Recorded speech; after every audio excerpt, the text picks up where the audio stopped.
Good afternoon, everybody. Welcome to our next interview, Meet the HARP STARS. I'm sure that everybody is waiting and it's really excited to meet today's guest, who is Scylla Kanga, the harpist, very famous harpist, and also the professor at the Royal Academy of the in London, Royal Academy of Music in London. So certainly I don't need to introduce her to the harpists who certainly know her, but I would like to just give a little introduction for her, for those who has been here for the first time and are just getting used to be in the world of the harp. So Scylla Kanga, our today's guest, studied piano and singing from an early age at the Royal Academy of Music, and at 17 years started the harp with Tina Bonifacio and later with Marisa Robles. She quickly became established freelancing with all major London and regional orchestras. Scylla is renowned for her long, extensive career in both classical and pop music recordings, films, and television series, including her amazing list of over 1,000 films soundtracks to date. Her credits include 4 Harry Potter films, the Disney musicals, such Into the Woods, Beauty and the Beast, the Mary Poppins Returns, and Aladdin, all the James Bond films since the John Barry days, and all the Avengers films. Her albums and concerts credits include artists such as Elton John, Paul McCartney, Sting, Robbie Williams, Jerry Goldsmith, Michel Legrand, Henry Mancini, John Williams, Frank Sinatra, James Galway, Pavarotti, Domingo, big names, and many, many, many more. For 25 years, Scylla was the solo harpist of the famous chamber group, the Nash Ensemble, and since 1971, she was the principal harpist of the Academy of St. Martin in the Fields under Sir Neville Mariner, and principal harpist of the London Mozart Players from 1993 till 2019. For over 20 years, Scylla and Tommy Reilly, virtuoso harmonica player, performed, wrote and recorded many new works for their unique duo. Her solo recordings are available on Naxos, Chandos, ASV, and Hyperine labels. Scylla began teaching at the Royal Academy of Music in 1988, and in 2004, was awarded the title of Professor of the University of London. She was head of harp from 1999 till 2010. Her former students are globally renowned and many have solo orchestra positions worldwide. She was appointed Professor Emerita of Harp in 2010. In 1993, she established the Academy Harp Ensemble and has commissioned over 25 works for the harp department. Scylla is regularly invited to sit on juries, and in July 2019, she was the president of the jury of the USA International Harp Competition in Bloomington, Indiana. She has given lectures, recitals, and masterclasses in Russia, across Europe, Hong Kong, and extensively in America. Parallel to her performing and teaching career, Scylla has composed and arranged 22 books of harp music of all levels, many of which are on the ABRSM, Bullard and Trinity exam syllabus. Scylla has worked closely with the ABRSM as a harp consultant for several years.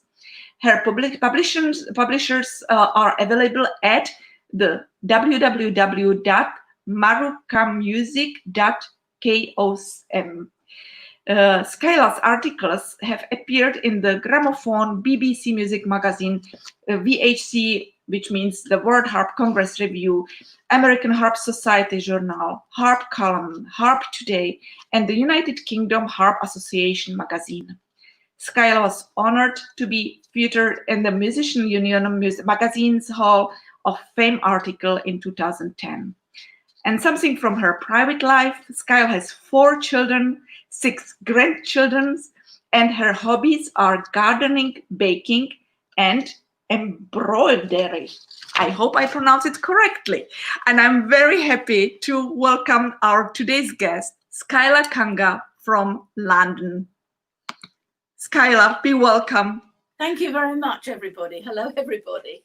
I'm so glad that you have time today to be with us and that you can really share everything what is behind you and what is in front of you, and that your personality can really be with us today. Scylla, what we have today, something very special prepared, right? And because we will start with it, I would like that you can a little bit introduce these projects which you have done during the pandemic time, and also that it's really something very unique, and all the people can be really looking forward what we have prepared for the first hour of our interview. So if you can a little bit tell about that. Well, I started my musical education at the Royal Academy of Music on Saturday mornings, and I then was a full-time student there, and later on I taught there, as Jana said, from 88. And actually, the Royal Academy of Music is 200 years old in 2022. And last year, they asked several people to write a solo work for one instrument to be performed during these next 2 years in celebration of this 200th anniversary. The Academy actually was founded by two people, one of whom was Nicholas Charles Bochsa. He was one of the two founding members of the Royal Academy of Music. Mm-hmm. So we come from a long line of John Thomas and Austin Ellis and there's another, Gwendolyn Mason, and all these very famous harp professors. Anyway, so I decided I'd write a harp piece for this occasion, and I was wondering how I could make this different, because so many people write harp solos all the time these days, very, very nice too. And I thought I wanted to make a piece with a very topical subject that everybody all over the world could relate to. And so I chose climate change.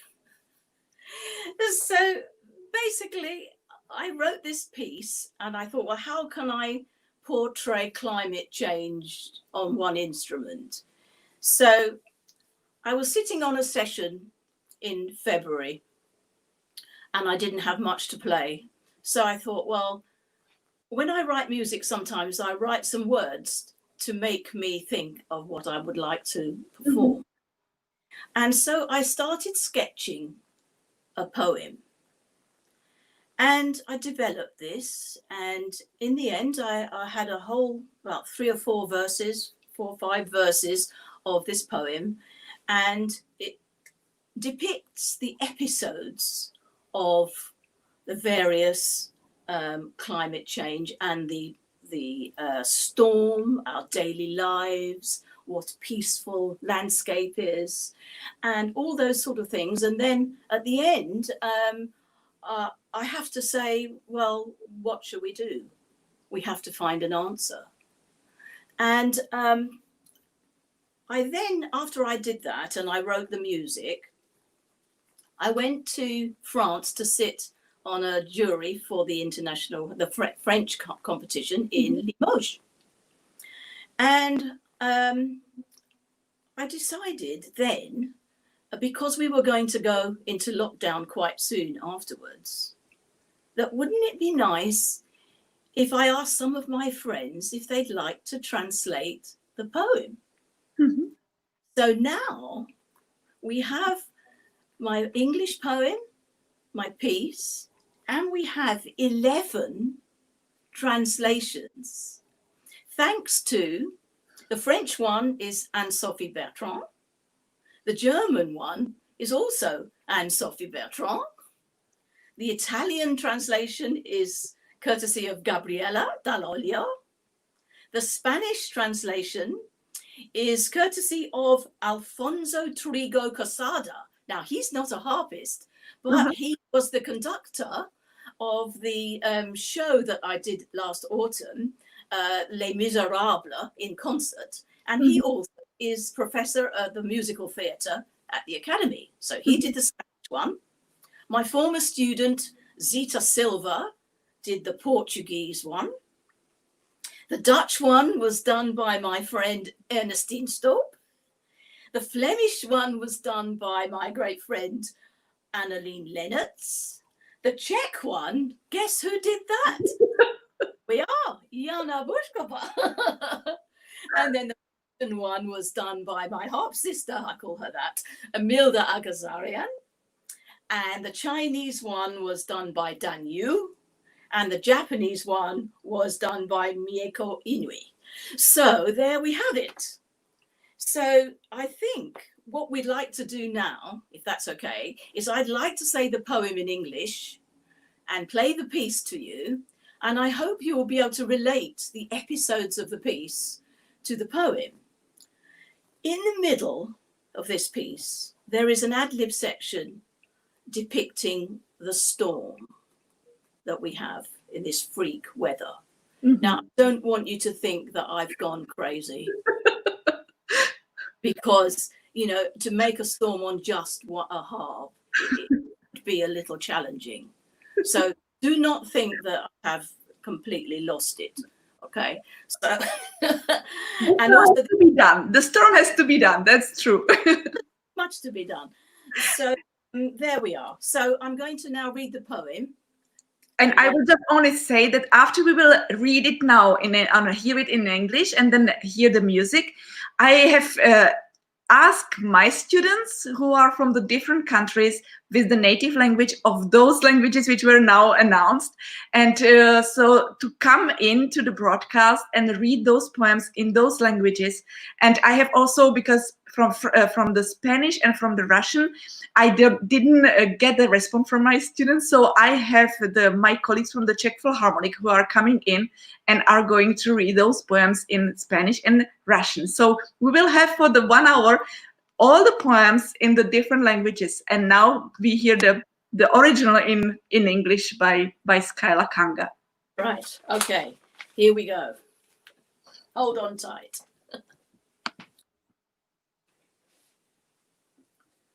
Long ago, the hills were calm, and sunlight shone through broken clouds.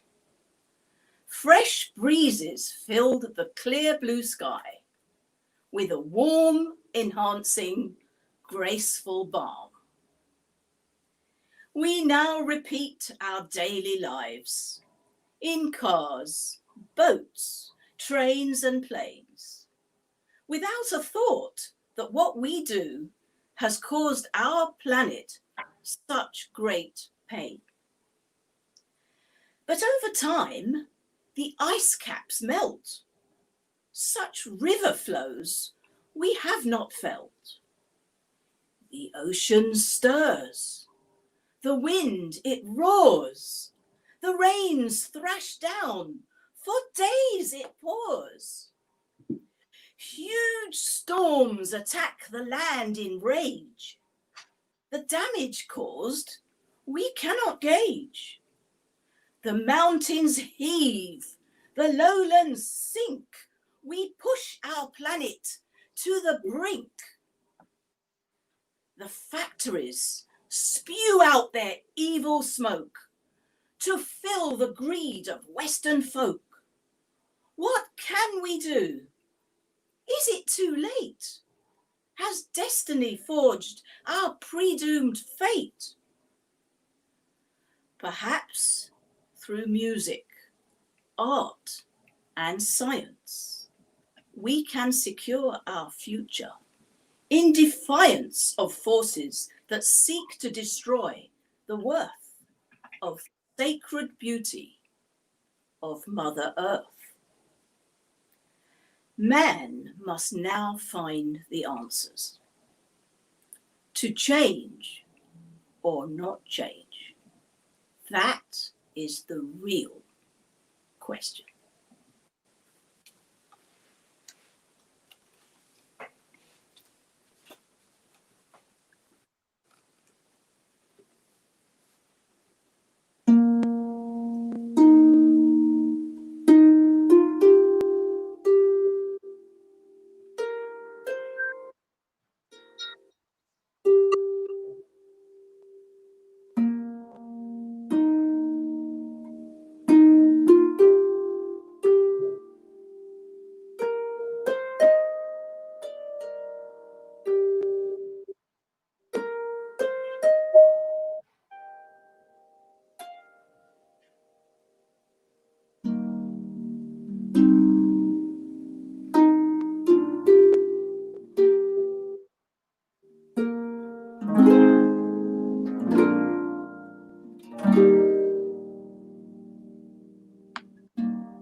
Bravo. Thank you very much, Scylla, for a wonderful, not only the wonderful poem, but also wonderful piece you played now for us.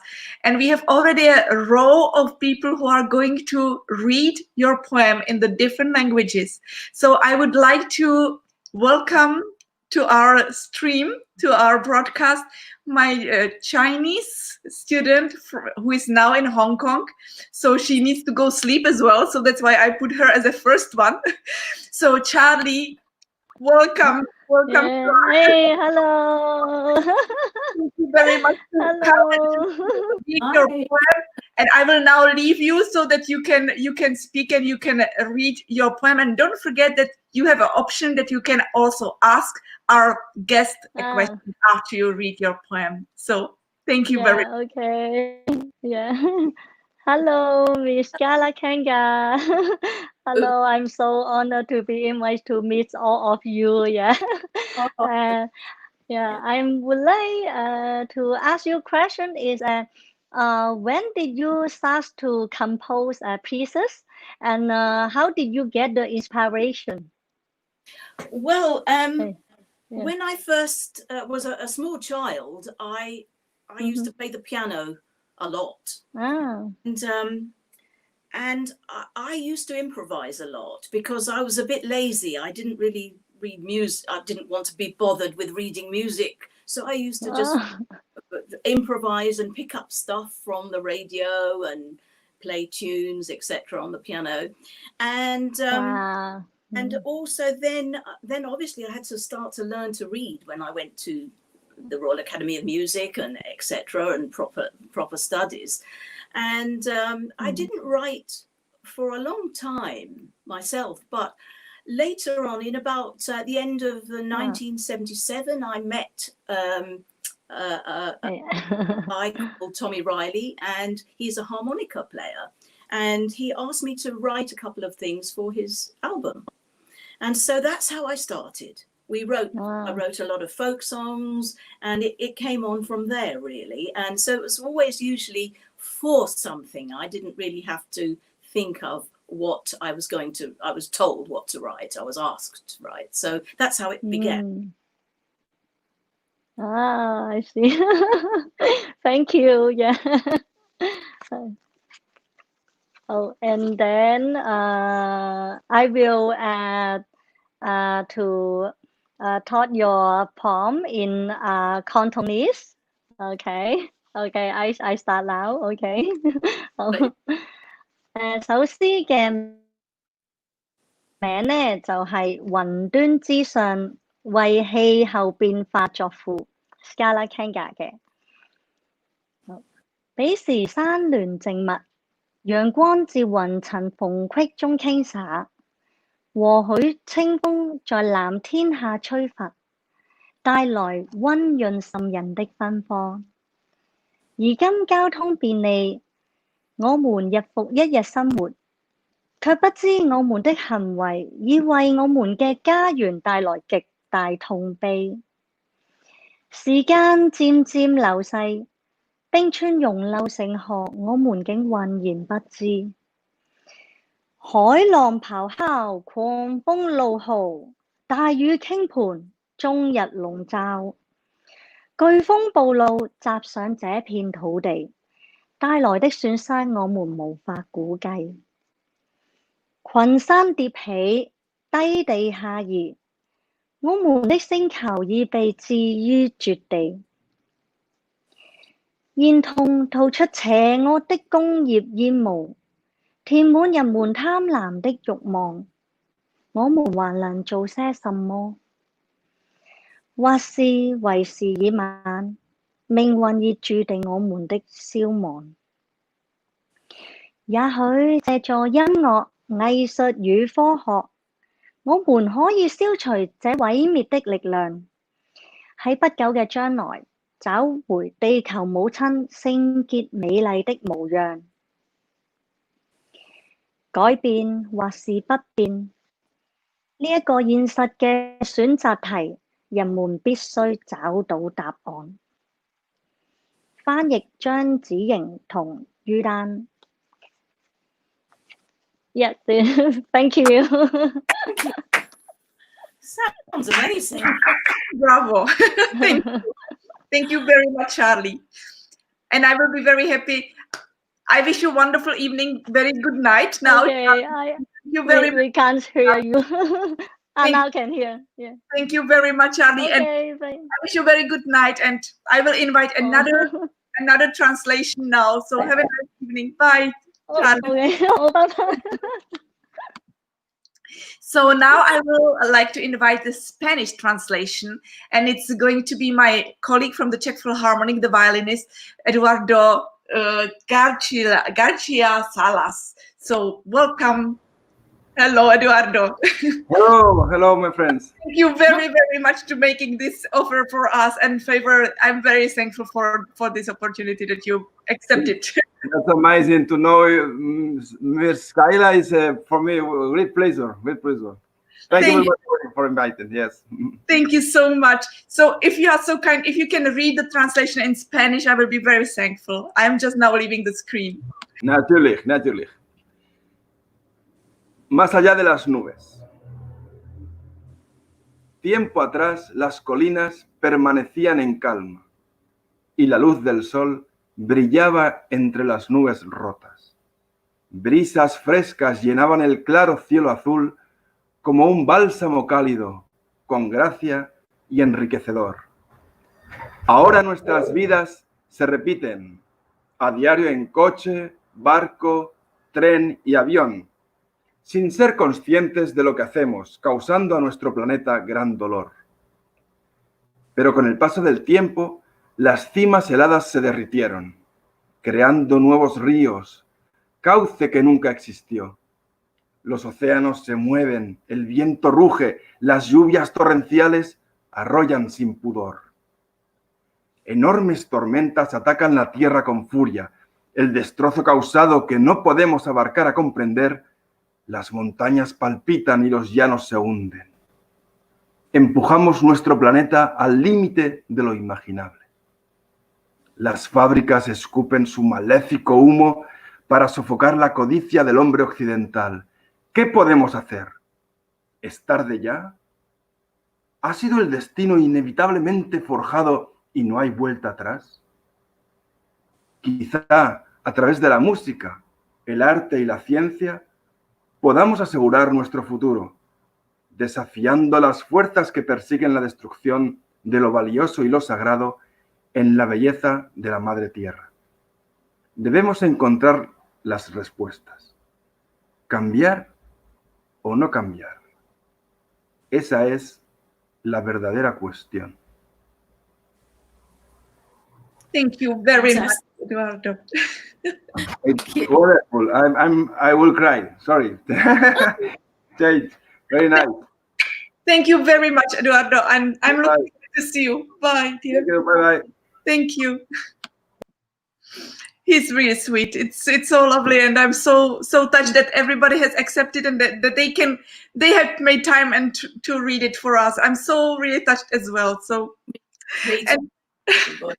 and I have now another student from my school in Brussels, and it's a French girl, Lena Lenzen. So I would like to invite her. Hello, Lena. Hello. Hello. Hi. It's lovely. I will leave now so that you can be with our guests together on the screen, and you can, of course, ask the question, and then I will be happy if you can read your poem. Thank you so much. Yes. Okay, hello. It's really a pleasure to meet you, dear SKAILA KANGA. Oh, my pleasure.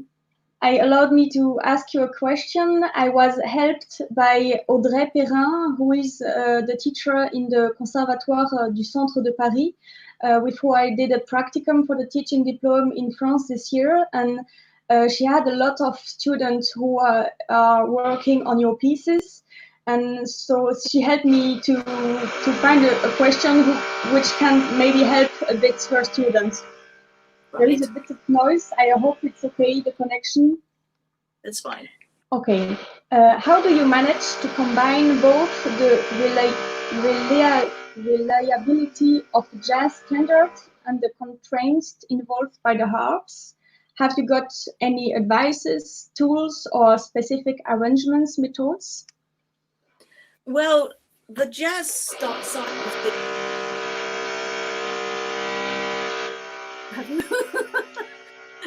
I'm really sorry. Right.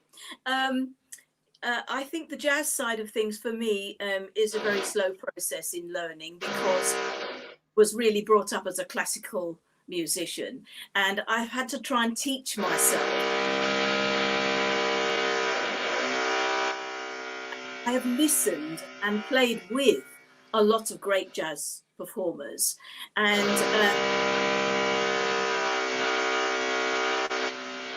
what works and what doesn't. And it's really years and years of listening and trying to copy and formula or anything like that. Jazz musicians are just so amazing because they absorb so much orally, and then they just play without music, as improvising. And this is hard for classical musicians who have always looked at the music and adhere to the score and everything like that. So I think it's a very slow process for classical people, but it's such a reward and such a joy to play even short and small, easy pieces. You don't have to go crazy. So start and don't be scared and just continue and listen to as much as you can. Okay, thank you very much. Thank you very much. I will say all those advices to the students. Okay, I hope the noise is not too bad. I'm really, really deeply sorry. It's all right, fine. Okay, I will read the text. Au-delà des nuages, une ode au changement climatique. SKAILA KANGA. Traduction par Anne-Sophie Bertrand. Il y a longtemps, les collines étaient calmes et le soleil brillait à travers les nuages brisés. De fraîches brises remplissaient le ciel d'un bleu transparent, de tièdes senteurs et enivrantes.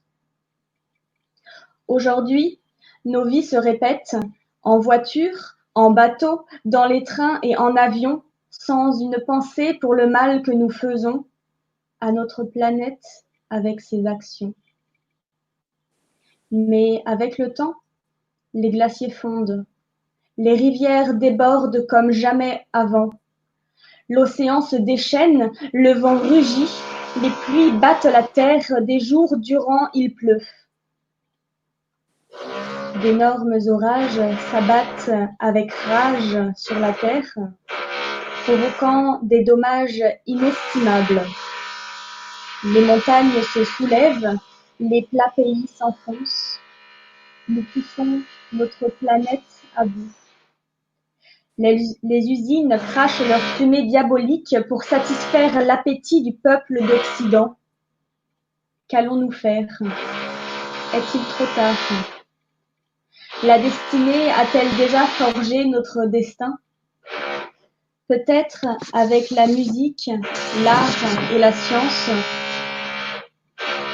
nous pouvons assurer notre futur contre les forces qui veulent détruire la richesse de la beauté sacrée de Mère Nature. L'homme doit chercher les réponses, changer ou ne pas changer, telle est la vraie question. Bravo, thank you so much. Thank you, Lena. Really, thank you very, very much. Thank you for inviting me. I'm very glad to see you also online with us today. Yes. Thank you. Have a nice Thank you very much. and I'll see Bye-bye. you later. Okay. Bye, dear. Bye. Thank you. And now it's my big pleasure to invite another translation, which will be the Russian one, and it will be my colleague from the Czech Philharmonic, the violinist Ksenia Dohnalova. But I am now not sure if I will reach the correct picture of that person because I don't see exactly, as there is so many waiting people on the list. So if I will make mistake and I will invite now, put in the screen someone else, we will just do it like that. So I will just try now. No, we have now Isabel. So I'm sorry, we have the German. So we will do German first, and then I will come with the Russian. Hopefully, then I will reach the correct one. Isabel, welcome. It's very nice to see you, and thank you very much for waiting and to do these things for us. And I will now leave the screen. You are allowed to, of course, ask this question our guest, and then to read the translation in German. Thank you so much. Thank you. Hello, it's very Hello. nice to meet you. My question is a bit about the actual crisis now, and also because I really loved how you mentioned in the poem that art and music can be a solution and is involved in the solution for a crisis and how it's important. And nowadays, maybe it's only in Germany, but I think it's worldwide, it's much discussed if art and music and all these beautiful things are really system relevant. So my question would be, what would you answer to this? What is your answer to this? Why is art and music important, especially maybe in difficult times?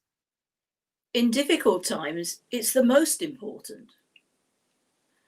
I mean, you know, music, art, all that wonderful creativity is what heals us. It makes us better. And it inspires us.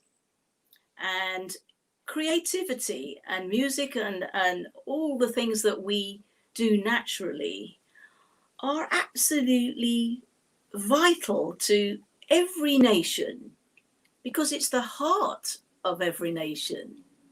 The heart of every nation is not in piles of money. And although the world situation is very much governed by piles of money, that alone does never, ever brought anybody any real happiness, in my opinion. So therefore, we are very lucky people that we can actually have this treasure to share, not only for our own healing, but to help others through difficult times. You only have to go into a hospital and play some music to people to realize what the power of it is. And also it unites the whole people of the entire world.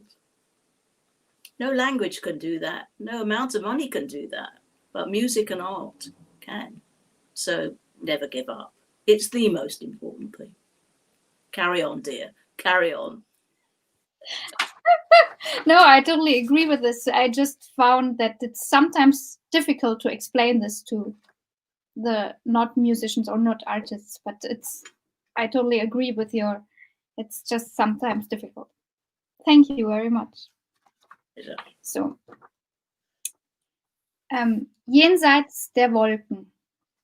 Eine Ode an den Klimawandel. Von SKAILA KANGA. Übersetzt von Anne-Sophie Bertrand. Vor langer Zeit umhüllte Ruhe die Hügel und Sonnenstrahlen durchbrachen die Wolken. Frische Brisen erfüllten den klaren Himmel mit einer warmen, anreichernden, anmutigen Wohltat. Nun wiederholen wir unser alltägliches Leben in Autos, Booten, Zügen und Flugzeugen, ohne einen Gedanken an das, was wir tun, was unserem Planeten solch großen Schmerz verursacht hat. Im Laufe der Zeit aber schmelzen die Polkappen. Manche Flüsse überschwemmen, wie wir es noch nie erlebten. Der Ozean stürmt, der Wind heult, der Regen stürzt, für Tage strömt es. Gewaltige Stürme toben zornig übers Land. Den verursachten Schaden können wir nicht ermessen. Die Berge zerbrechen, die Niederungen versinken. Wir stoßen unseren Planeten in den Abgrund. Die Fabriken spucken ihren giftigen Rauch aus, um die Gier des Westens zu stopfen. Was können wir tun? Ist es zu spät? Hat die gefälschte Fügung uns ins Verhängnis geführt? Vielleicht durch Musik, Kunst und Wissenschaft können wir diesen Kräften zum Trotze unsere Zukunft absichern, die den Wert unserer schönen, heiligen Mutter Erde zerstören wollen. Die Menschheit muss nun Antworten finden. Wandeln oder nicht wandeln? Das ist hier die Frage. Thank you very much, Isabel. Thank you so much to do it for us. And I'm happy to help. to see you. Thank you. Have a wonderful evening, Isabel, and see you later. Thank you. Bye-bye. And my big pleasure is now to welcome, I hope I will reach now the right one, the Russian, my colleague from the Czech Philharmonic. Yes, I got yes. it. Yeah. Great to see you. Amazing. Thank you very much for waiting. Sorry for making the mistake. I just could not see the pictures exactly. So never mind. Just pleasure to wait and to enjoy a discussion and such wonderful people. It's a pleasure. Thank you so much, Scylla, to do it. I will now leave the screen and I will leave you with our guest together. And of course, thank you very much for reading the translation in Russian. Pleasure. Thank you. Thank you. So, я буду читать сейчас замечательные стихи Скайлы Канги, которые называются «За облаками». Давным-давно холмы были спокойны, и солнечный свет сиял сквозь редкие облака. Свежий ветерок наполнял ясное синее небо теплым, бодрящим, приятным бальзамом. Теперь мы проводим нашу повседневную жизнь в автомобилях, лодках, поездах и самолетах, без единой мысли, что же мы делаем, причиняя нашей планете такую большую боль. Но со временем ледяные шапки гор тают. Таких речных потоков мы еще никогда не ощущали. Океан шевелится, ветер грохочет, дожди обрушиваются и хлещут много дней. Огромные штормы нападают в ярости на землю. Причиненный нами ущерб мы не можем оценить. Горы вздымаются, низменности тонут. Мы толкаем нашу планету к краю пропасти. Заводы извергают свой ядовитый дым, чтобы утолить алчность западного народа. Что же мы можем сделать? Не слишком ли поздно? Неужели наша судьба обречена? Возможно, через музыку, искусство и науку мы сможем обеспечить наше будущее наперекор силам, которые стремятся уничтожить ценность священной красоты Матери Земли. Теперь человек сам должен найти ответы на эти вопросы. Меняться или не меняться? Вот в чем реальный вопрос. Thank you. Thank you very much, Danica. Thank you. It's really a great pleasure and great words. Very important now to think about what's going on. What's going on around. Yes. So thank you very much. We thank you very much for being with us and doing this wonderful. Pleasure. Thank you. Thank Have you. a wonderful evening. Greetings to whole family. See you. Oh, thank you. Have a wonderful evening too. Thank you. Bye. Bye, dear. Bye. Bye. So and now it's another. We have a Japanese. And it is very unique because Japanese, I don't have a Japanese as it's very late in Japan already now, but I have my Czech student who is studying now in Japan, but she's now because of the COVID, she's in Prague. So she will read, as a Czech person, she will read Japanese. So I would like to invite my student, Hanička Hanna Hrachovinova. Hello, Hanička. Hello. Hello, everybody. Nice to see you. Thank you very much for doing this for us in an absolutely different language. And I'm for having me. Screen, and I'm leaving you with our wonderful guest today, so you can ask her question. And of course, I will be thankful for reading the translation in Japan. My pleasure. Okay. Hello. So I'm honored to meet you, and I have seen some of your videos on YouTube, and I came across a whole CD of chamber music written by David Snell. I have known this composer, so I looked him up as an American composer who wrote so many music for so many films. So I was very surprised that this person wrote also so much for harp. So I would like to ask you if you could tell us some your impressions from his music or about this recording project. Right. Well, first of all, David Snell is English. He's not. Oh, I'm sorry. And he's not really a film composer, but he is really a jazz harpist. Oh. And before I started work professionally, he was doing all the sessions and playing in jazz groups. And he's really a fine jazz harp player. And he's always done lots of compositions, jazz and library music, etc. And he's also written a few more serious works for the harp, which have never been recorded. And a few years back, he asked me whether I would like to record them for him. And that's why the project came about, that he'd written so much other stuff and lighter stuff and jazz stuff that he wanted to get his actual chamber music on CD. So that's when it happened. And so you can tell a lot of jazz influences from his writing as well. And very creative. He's one of my oldest friends. He's retired now. But I'm sure when I tell him that one of you lovely ladies has asked about his music, he will watch this video on YouTube and enjoy it, because great musician and one of the people that helped me so much in the early part of my working life. So thank you, David. Okay.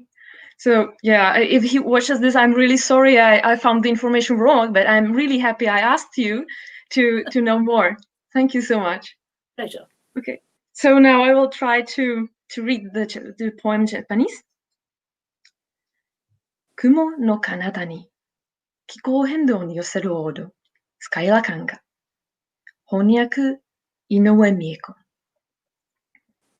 遠い日、丘は穏やかに、雲間から降り注ぐ太陽の光と、爽やかな風が青空を満たす。暖かく、気高く、優雅な安らぎに包まれて。そして今、日常は繰り返される。自動車で、船で、電車で、飛行機で、私たちのこの星に与えている苦痛を考えもせず。時とともに、氷河は溶け、川は溢れる。誰も気づかぬうちに。海は流れ、風は吠え。幾日も叩きつける雨が降り続く。計り知れない破壊力で、怒り狂った嵐が大地を襲う。山は隆起し、低地は沈む。この星を追い詰めたのは私たち。都市の人々の欲求を満たすため、工場が吐き出す毒の煙。私たちに何ができる？それとももう遅すぎる？運命は世界の終わりに向かっているのか？音楽、アート、そして科学の力で未来を救うことができるのかもしれない。この神聖で美しい母なる地球を滅亡に導く邪悪な力をものともせず。人類は今、答えを見出そう。変わるべきか、変わらざるべきか。それが本当の問題だ。Hanichka, I have a goosebumps. I can't believe it. It's unbelievable. It's absolutely unbelievable. Thank you so much. And thank you so much for this challenge. I enjoyed it very much, and it was lovely to meet you. Thank you. Thank you. Well done. Thank you very much. You're Have a nice evening. See you later. Bye-bye. So I have now, it's incredible, isn't it? Incredible. I'm always impressed by her abilities. She's absolutely, I don't know how she can do it. And she learned actually Japanese by herself first. And she was self-learner, you know, and then she went to Japan and she's really just able to speak absolutely normally, fluently, absolutely amazing, absolutely amazing. So, and now I have another student here from Portuguese. I mean, in Portuguese, she will speak Portuguese. Ana Aroso. Hello. Hi. much for being with us today. I will now leave the screen. I will leave you there with our wonderful guest, SKAILA KANGA, and of course you are allowed to ask her the question, and if you are so kind to read the translation in your language. Thank you very much. Thank you. Hello. Hello. I would like to ask you, hello, if you could share with us a little bit of about your experience in the recording the film soundtracks. If you have some unexpected or funny events or episodes that you could share with us from that. I will certainly share with you. There's a long list of things that I would like to tell you about. But basically, I mean, I'll go into that later, perhaps after we've finished all our translations. So hopefully you will still be around to listen to that. Yes. But things have changed a lot over the years when I very first started recording. That was, I think, the first recording session I did was in the late 60s, and a first film session I did was for a film called Oliver.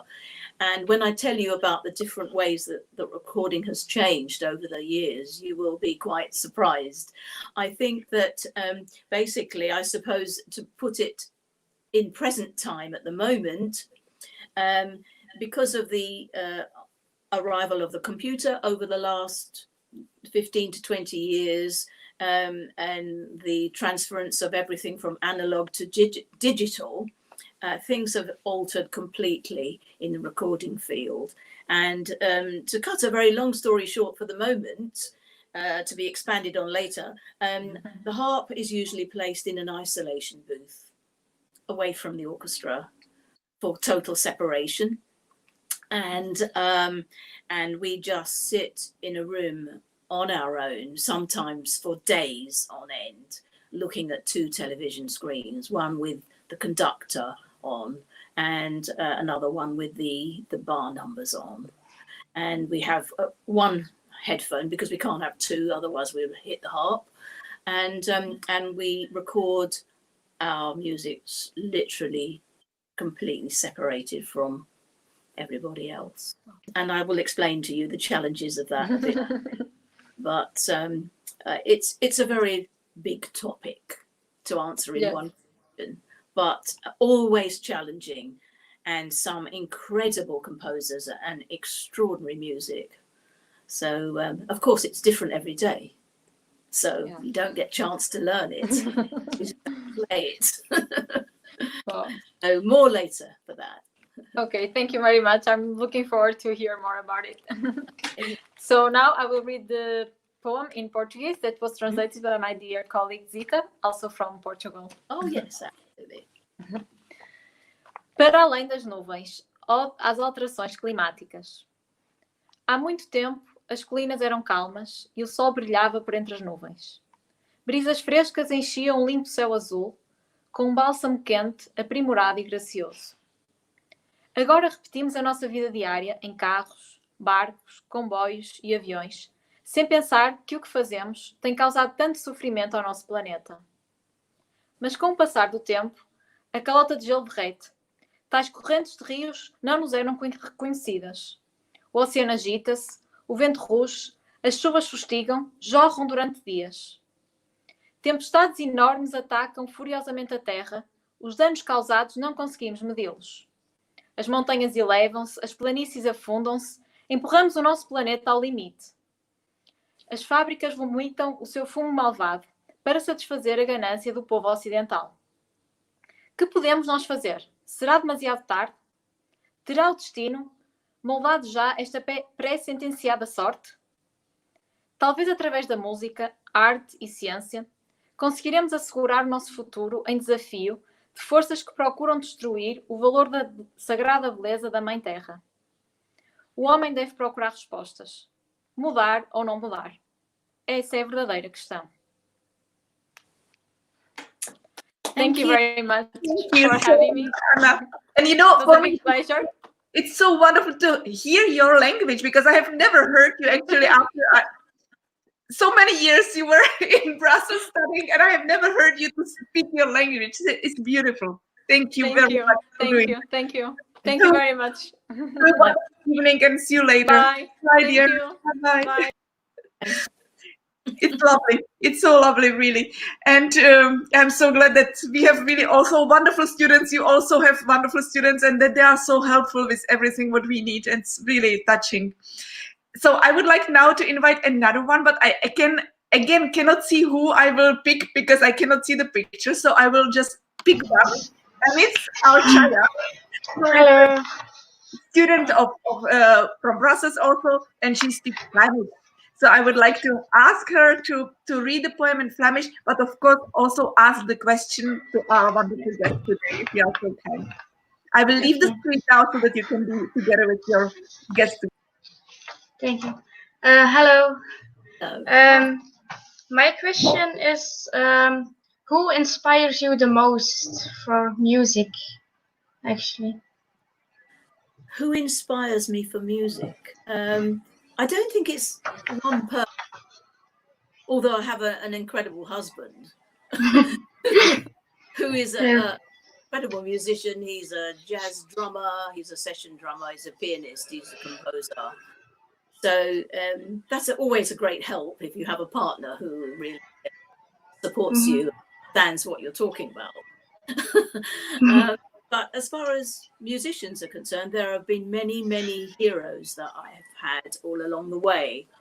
And because I had such a different background from the harp, I suppose one of my earliest inspirations was Jascha Heifetz, because my father was a violinist, and we always used to listen to Heifetz records, and he was the first early one, I think. And then when I started the harp, I had a huge number of inspirational heroes.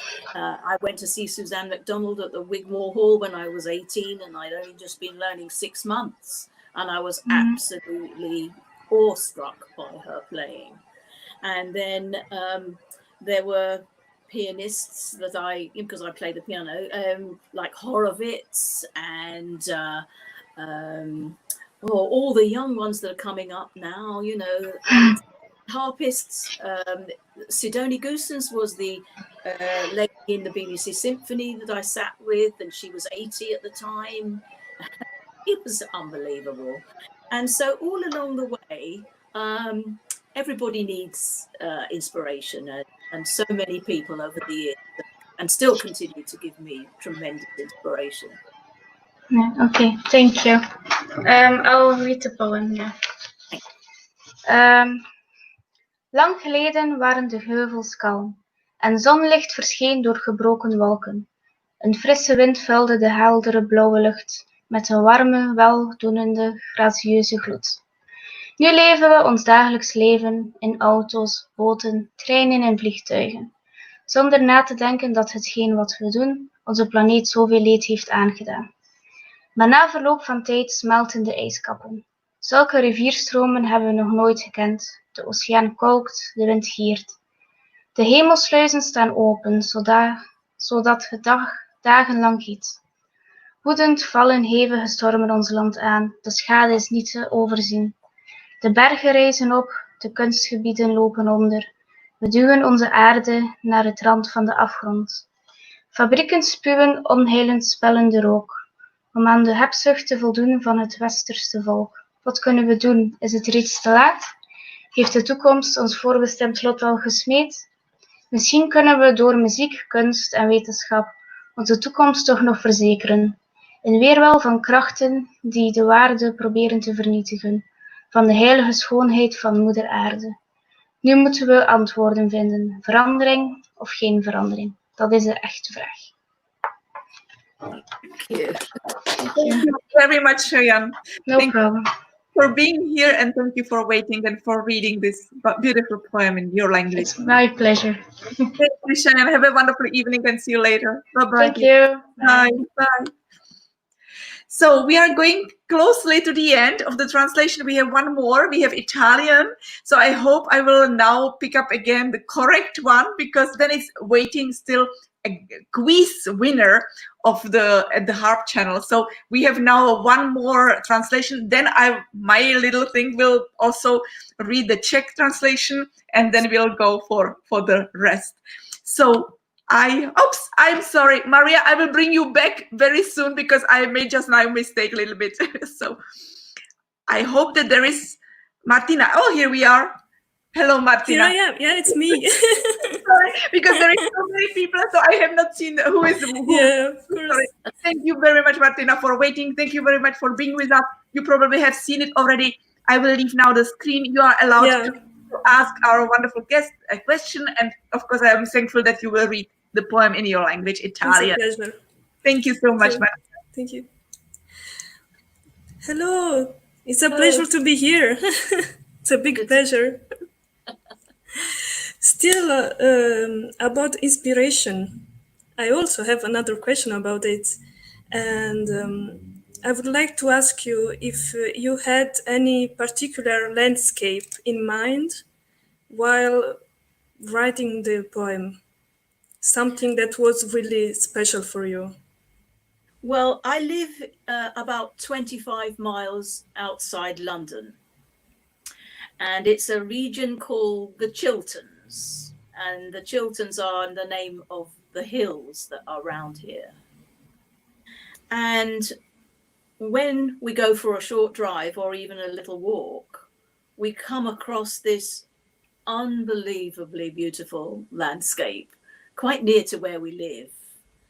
And there's a little road that goes down to a little village called Sarrett, and you go down this little road and the whole countryside opens up in front of you, and you just, it takes my breath away every time I see it. So the rolling hills of the Chilterns, I think, is a very good start to begin to be inspired by the incredible English countryside that we have around us. So that's where it started, I think.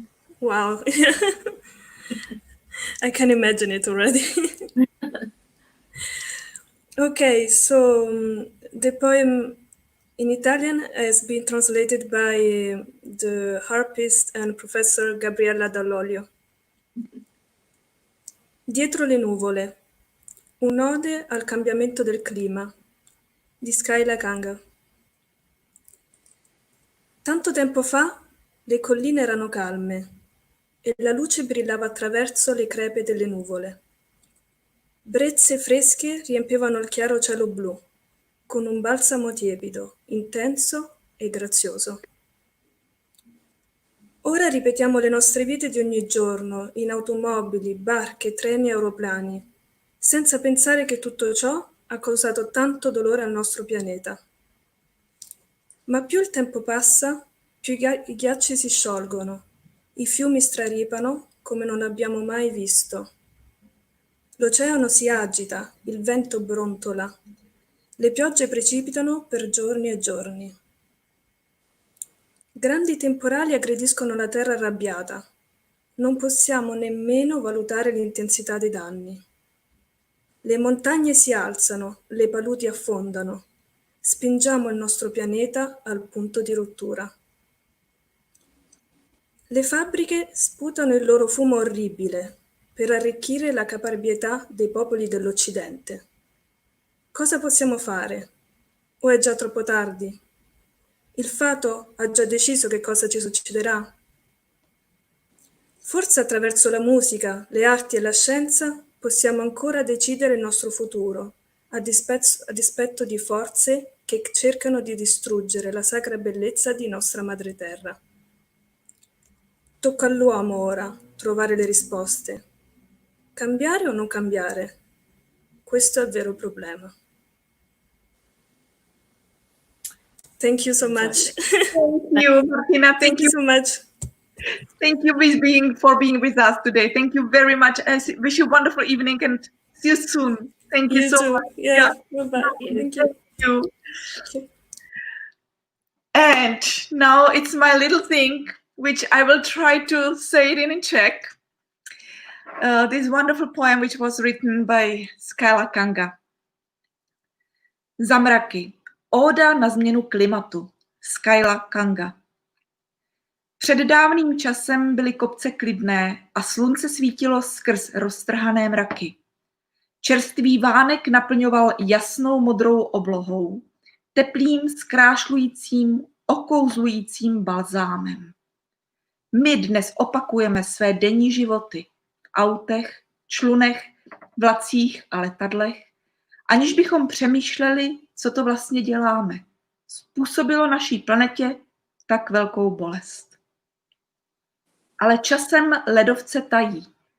A takové proudy řek jsme nikdy nepociťovali. Oceán bouří, vítr hučí. Déšť bičuje, celé dny leje.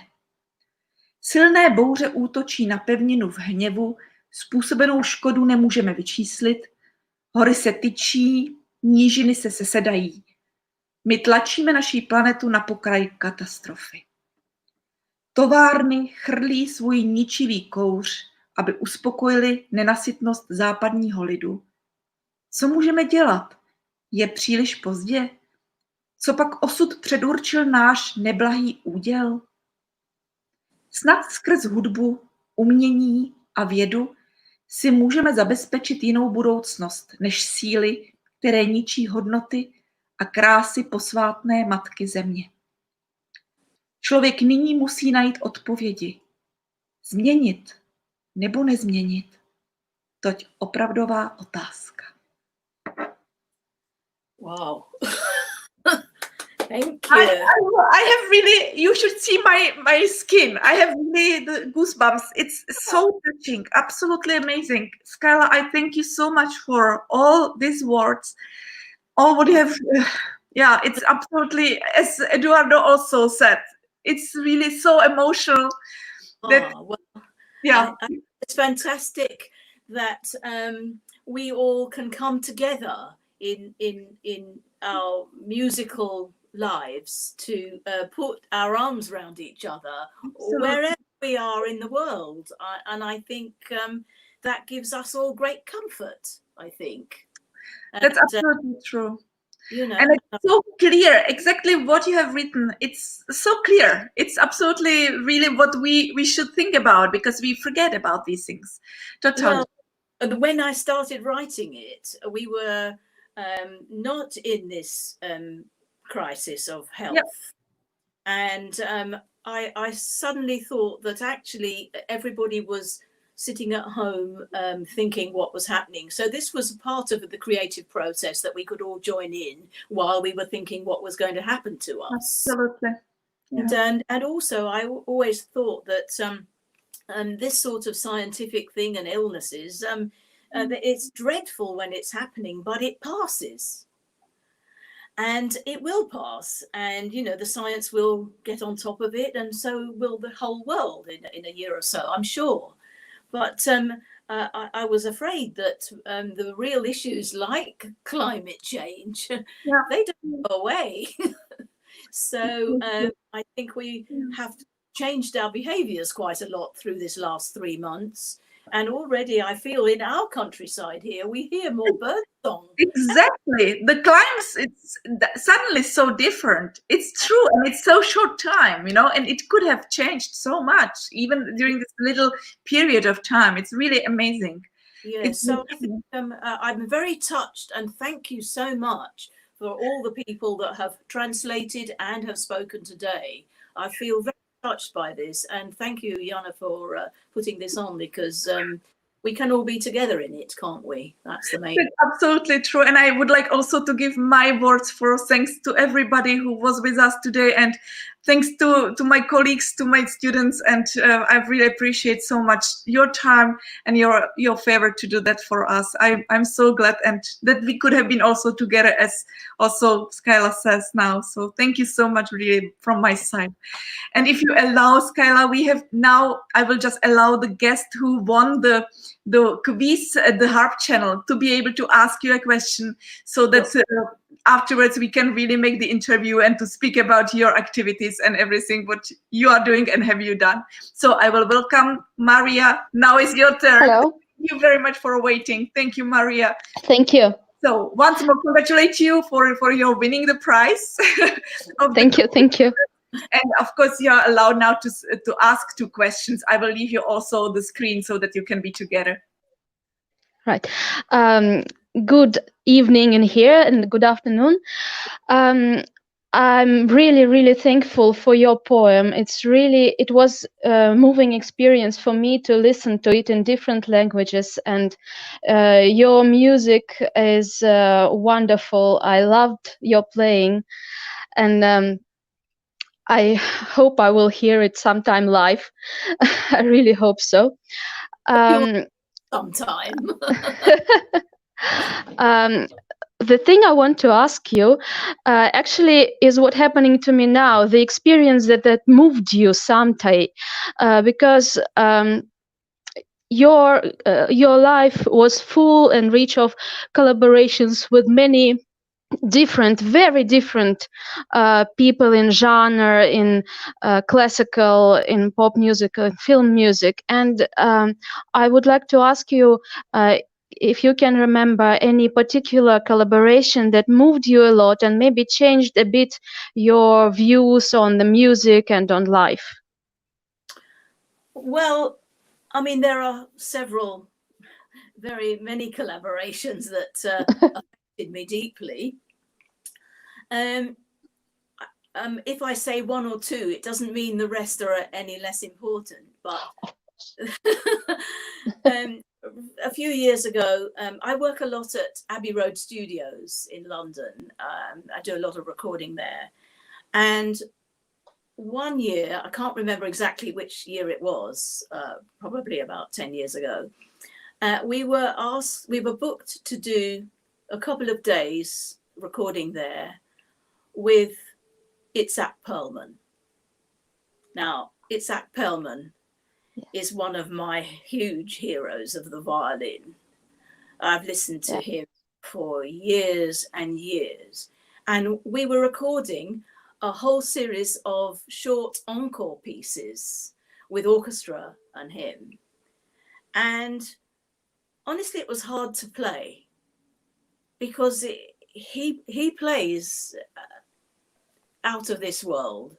Absolutely. And really it was hard to concentrate on, oh, I've got to play these notes now, and you know, because everybody was completely blown away by that experience. And so that was incredibly inspiring. Another such collaboration was when I was asked to do the first Harry Potter film with John Williams. And this was in 2001. And I had worked with John Williams very, very early on in the early 80s on Raiders of the Lost Ark, but I hadn't actually seen or worked with him for years in between. And we did this music, which honestly, for a film, I mean, it's like symphony, symphonic music.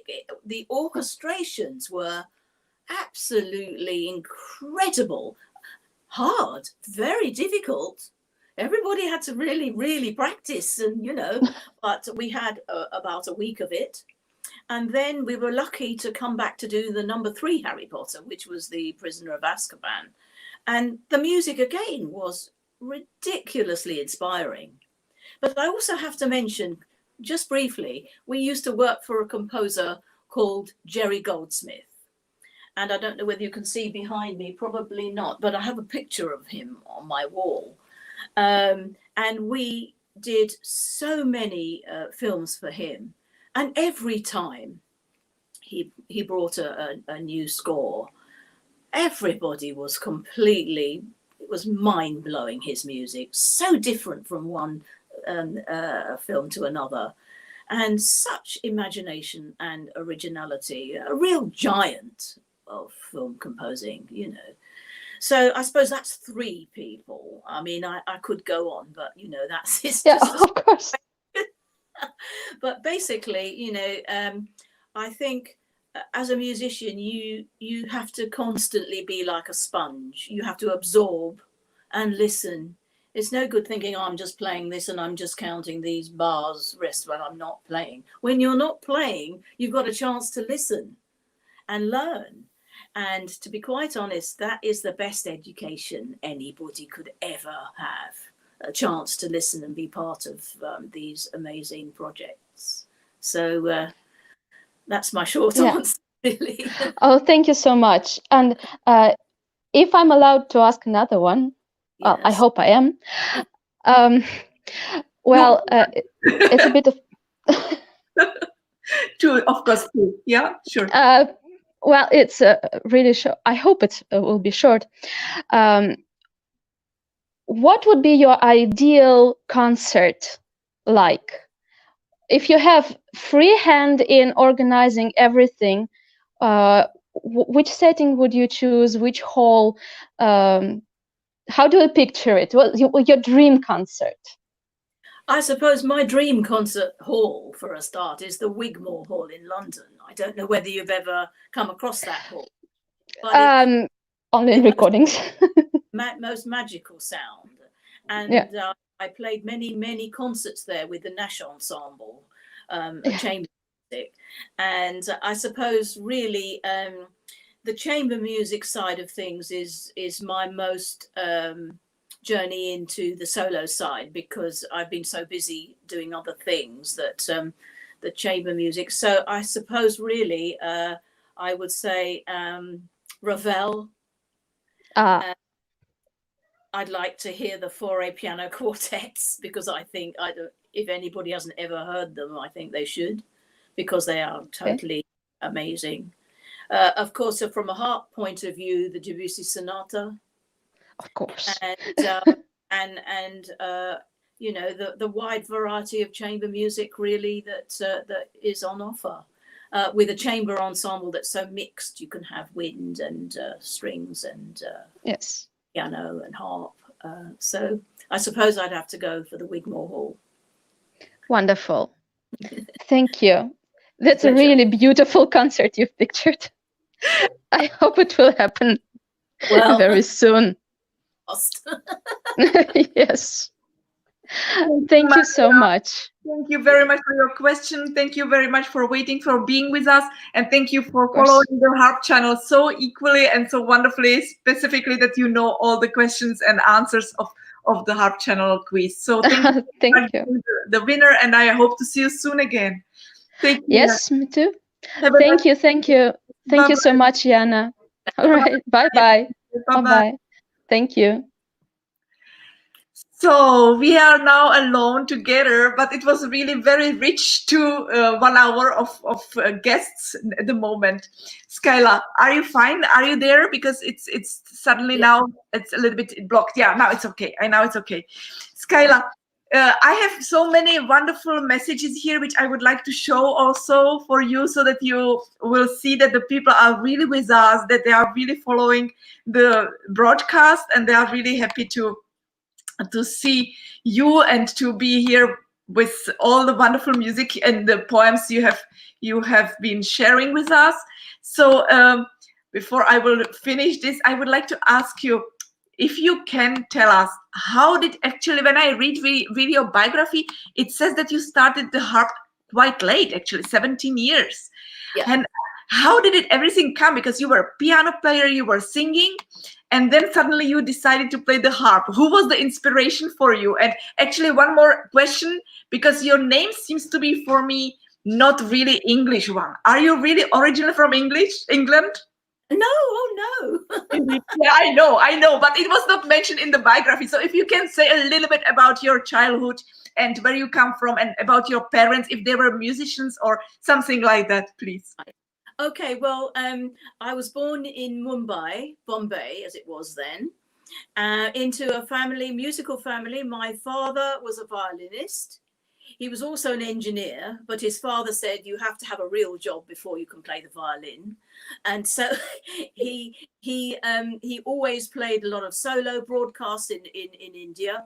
And when I was 2 years old, he got a scholarship to study at the Paris Conservatoire. And so he went off to Paris for 2 years to study with Ivan Galamian at the Paris Conservatoire. He finished his studies. He did an audition for the London Philharmonic Orchestra in 1950 and got a job in London at the back of the second violins. So then my mother and myself I was 4, we packed all the furniture, including the piano and all the saris and furniture and this and that, in big trunks, and got on a boat and and came to London by boat. And they moved into a house in northwest London, stayed there all their lives. I started, I was always playing the piano. I was always messing around on the piano. And then I began having piano lessons with a pupil of Solomon, would you believe, when I was 5.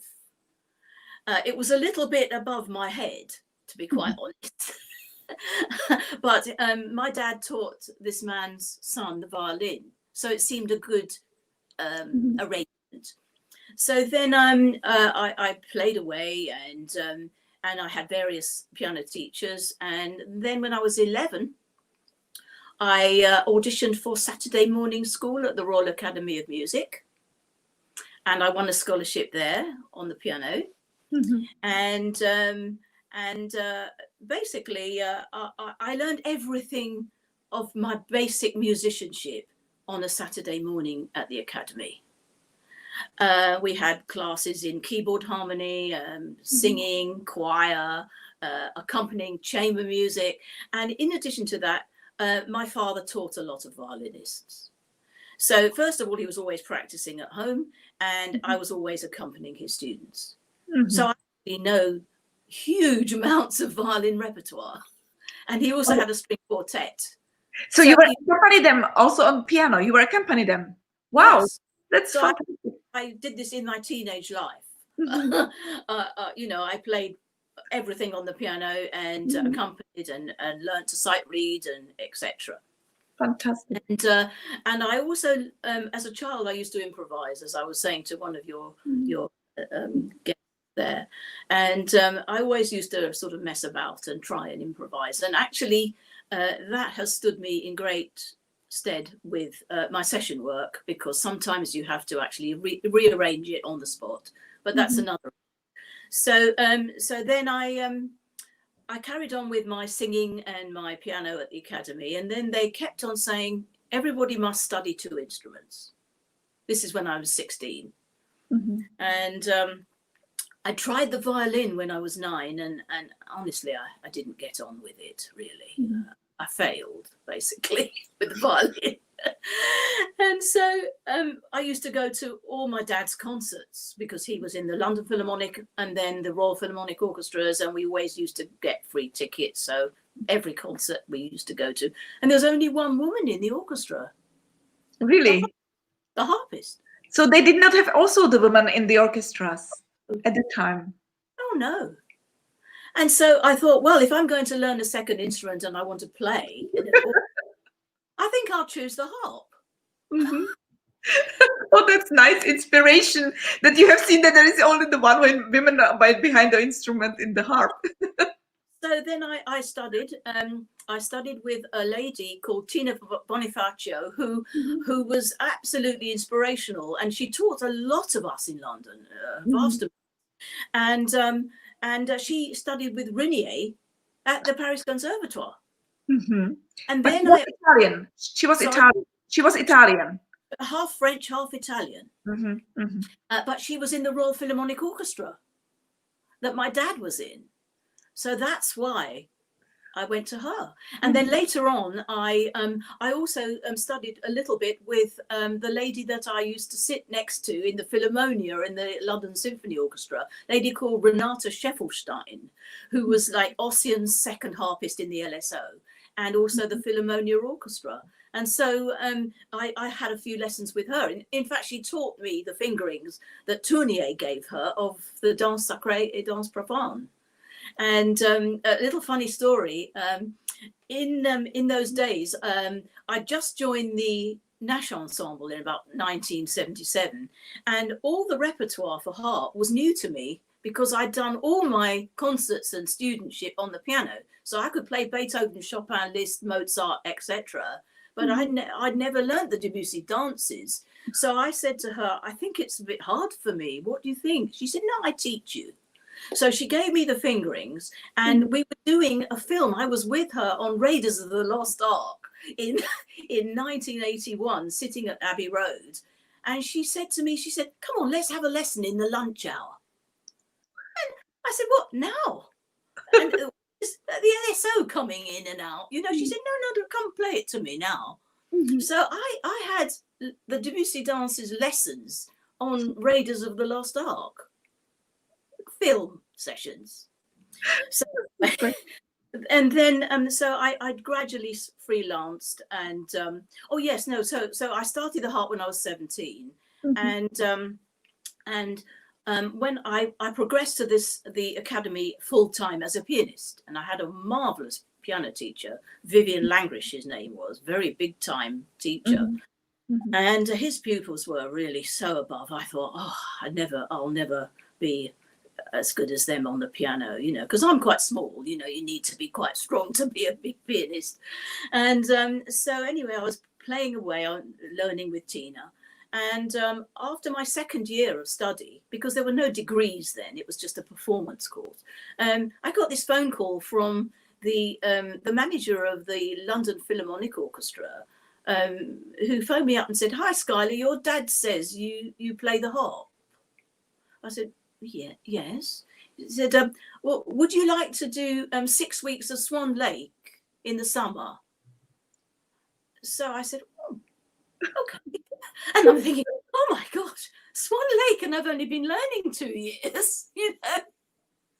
So I thought, well, I can study this. I know by ear how the music goes. I can study this. I can do this. So I went and did that. And then I was just about to go back to the academy when a ballet company rang up, the Royal Ballet Touring Company, which is now the Festival Ballet and turned into English National Ballet. They said to them, oh, we believe you've just done Swan Lake. Would you like to do 6 months ballet season with us? And I went, well, okay then. That's super. That's really super. That's fantastic. I left the academy. I just left and carried on work. I started work when I was 20. And then when that finished, they wanted me to stay on, but I said, look, I really need to practice and, you know, etc. I didn't say practice, but I really need to do some other stuff. So I went home and started my normal practice. And about 3 months later, I got another phone call from the BBC Concert Orchestra. Their harpist had taken a year off to go to Australia, and they needed someone to cover her leave of absence. And they said, we'd like, we know that you're, you know, freelance. Would you like to be considered for 6 months of the BBC? So I said, okay, thank you. We'd like you to do 2 days with each principal conductor. And so, okay, all right. So fortunately, this is a long time ago, so I can say it now. Fortunately, my dad was actually teaching one of the violinists in the BBC Concert Orchestra. And he managed to get the music for Monday and Tuesday on Friday for me. So I spent 2 whole days memorizing it. So I went in there on Monday and at the break, you know, at 11 o'clock in the morning or 11:30, I got a call, please, can you ring the office? And I thought, oh, I'm either going to get no thank you or whatever happens. So I rang the office and they said, can you do 6 months? So I said, oh, thank you very much. Fantastic.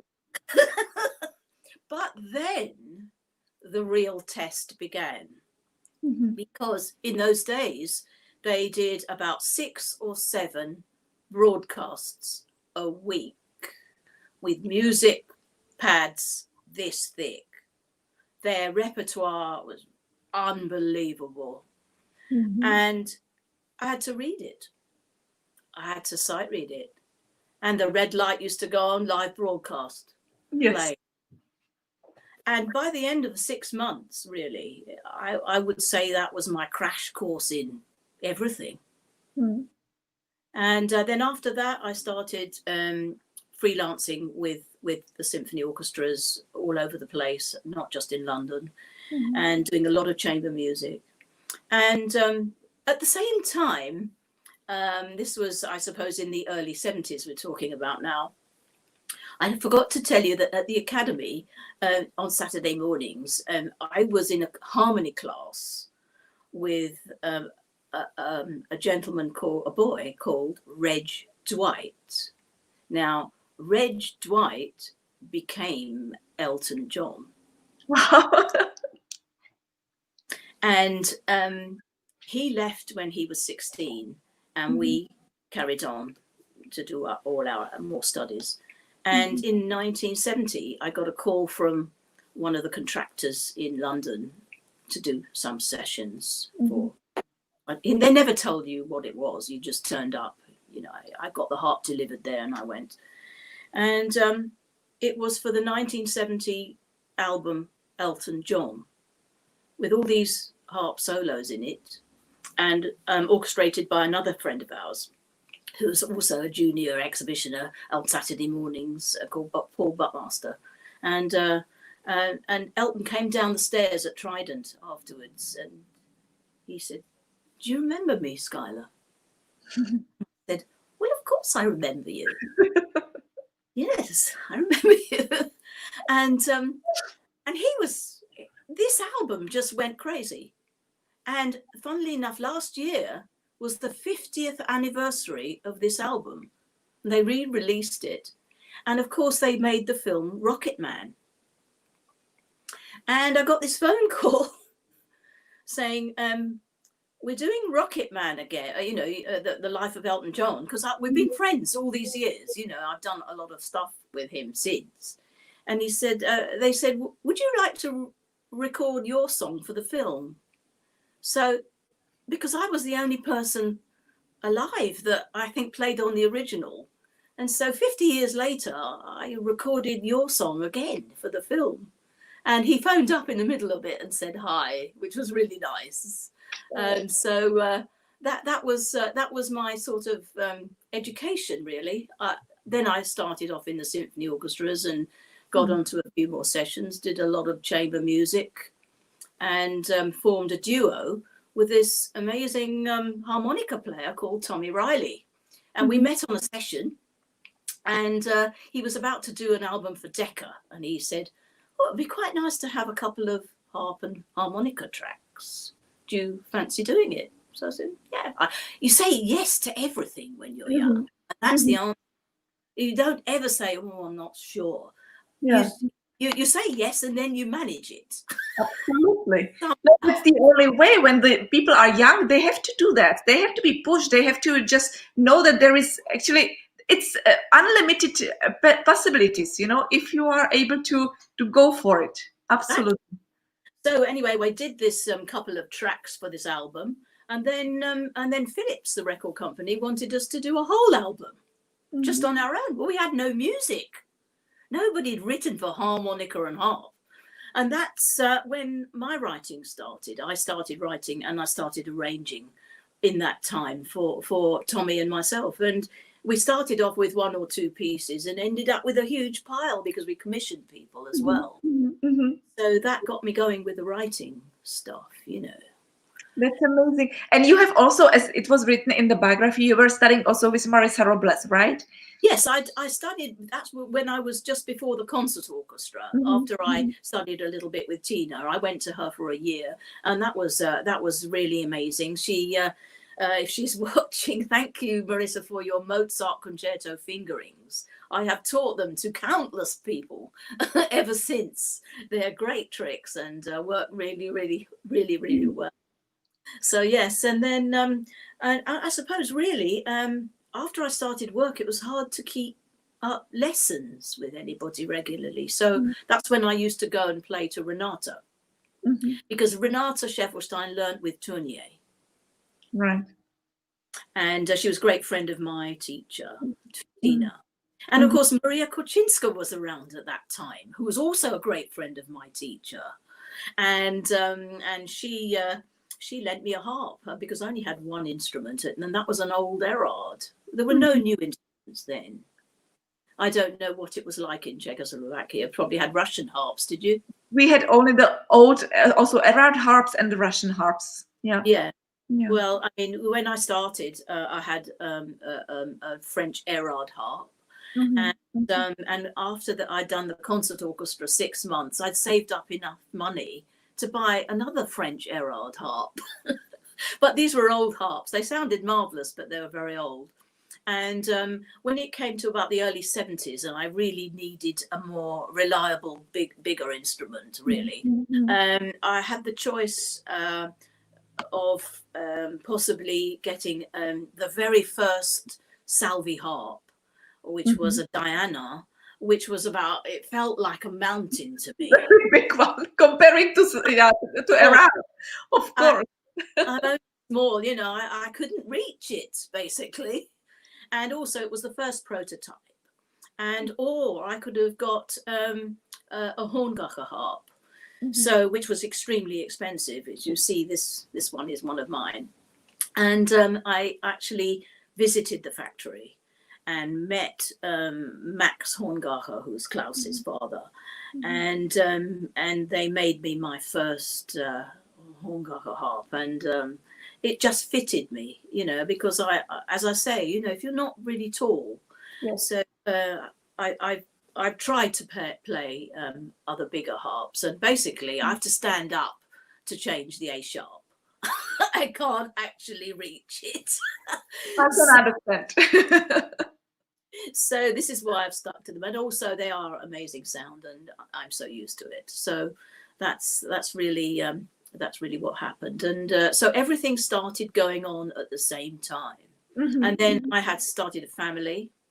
1973, my first daughter Lisa was born, and I had 4 children under 6.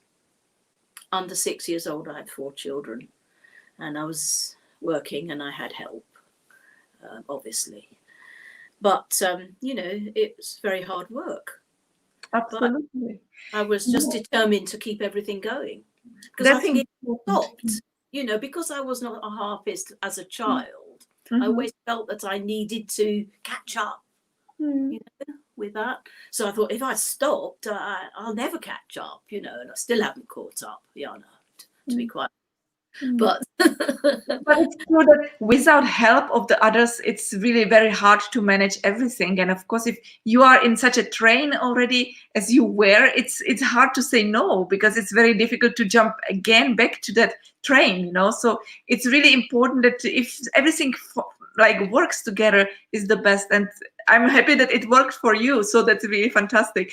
And also would interest me, because of course there were not so many harpists, like you could have done everything like that. Have you had to play with your own instrument in the orchestras, or they had their own instruments in the orchestra, like the orchestra instruments? No, that doesn't happen in England. In the UK, orchestras don't buy instruments. Actually, I think that the Philharmonia now owns a harp, and the RPO does. But basically, everybody has to bring their own instrument for everything. Really. Even for the tours, they have to use their own instruments. Yes. You get a box, and it goes away, and there you are. You use your own instrument. That's also another thing, that you had to take care of that, you know, when you were at that time, when you had to travel from one orchestra to another one, from one recording to another one, that you had to, everywhere you had to bring the instrument, because my mother was also in the film orchestra the entire life. So I was actually, when you were talking about all, I was just like memorizing, it came to me nostalgia because I went through all of that as well. So I knew how it works and how everything is exciting. And of course, as I was very little, I was going with her since I was 3 months old, and I was part of these recordings of the movie all the time. So I know, but they had orchestra harp, so she didn't need to move it all the time. So everything in our country, thanks God, it's everything like that arranged. So the orchestra has their own harp, but to carry the instrument also, it's difficult. Well, I didn't carry it then. We used to have transport people. Yeah. I used to have two harps, and they used to move one harp while I was playing the other. And so, you know, I gave them a list of where I needed to go to and what time, and the harp would be taken and delivered. Obviously, I had to pay for that, but I couldn't have managed that myself. Until recently, when all the road companies and transport companies retired and stopped moving harps. Now, at this age, I move my own harp. But I don't go to that many number of difficult places, and if I do, I always ask. Yeah, but I think in these days it's much easier to find the harp at that place. Maybe even if it's farther, you can rent it, or you can just find from other harpists. But maybe maybe 40 years ago it was more difficult to have another instrument. Well, I mean, you know, because I play German harps, you know, a lot of people play German harps, so you know, you can't really jump from one to another with security. You Absolutely, and especially Hongakers are really so different. So you have to really get used to it when you play on the other harps. That's very true. And Scylla, do you remember which piece was for you the first one when you were recording for the movie? Which movie was it? Do you remember that? Oliver in, I think, 1967. Original Oliver, and we used to record at a place called Denham Studios, which is actually quite near where we live now, but it's no longer a studio. It's been to apartments. And you know, as I said, because I was also part of this life through my mother, I just want to ask if it was similar like in Prague, that there was a big how to say, the broadcast plate where you have seen the movie actually, and the conductor was following the movie, so you could have seen actually the movie when you were playing the music. Was it like that? It was at the beginning. Yes, at the beginning. You know, it was the big screen, and I remember this big screen, and also there was no timing. All the conductor had was a clock, which he put on for 5 seconds before they rolled the film. And the projectionists rolled the film onto the big screen at the back, and then the conductor had to conduct the music and hopefully fit in with the points. So this took a long time often. Yeah. No, this was always for me absolutely amazing, that the conductors, they had such a experience also, that they knew that the piece, it's about, I don't know, 7 minutes or maybe 5 minutes long or 2 minutes long. It was very short, for example, and they knew that they have to fit exactly they had some kind of timing there, very fast one, but they had to know exactly when they have to finish. So they had to speed up during the playing sometimes, you know, exactly. That was so exciting. And I remember also the stories that when it was some kind of little sexual movie, you know, so that the men were like looking, wow, so looking on the screen and forgot to play. I remember all these really funny stories from the recordings. It's something what makes me memories, and I'm sure that you have many stories from recordings as well. Well, talking about movies like that, we worked a lot with Jerry Goldsmith, as I said, and he did amazing films. And we did this movie called Basic Instinct. Yes. And you all know that it's quite a raunchy movie. Anyway, we did most of the sessions, and it was finished. And then there was this one odd session in town on a Saturday afternoon. I didn't know what it was, because they never tell you what you're going to do. Exactly. So I said to my youngest son, who was about 13, I said, oh, let's go up to London this afternoon, and after the session we'll go and walk around the shops and have something to eat and have a little Saturday afternoon in London. Anyway, he comes to this session with me and he sits by the side. And fortunately, it was not on a big screen. It was, by that time, it was a small video screen in front of the camera, in front of the conductor. And this session was entirely the most sexy scene in the entire movie, in every country's different version. So for 3 hours, this scene kept coming up on the, and I'm saying to David, don't look, you're not. And of course, again, I was the only woman in the orchestra, in that orchestra for many, many years. So all the men, you can imagine, they rush into the control box at the break to have yet another look. Yes, I know. So, you know. We were the same. I absolutely can imagine this.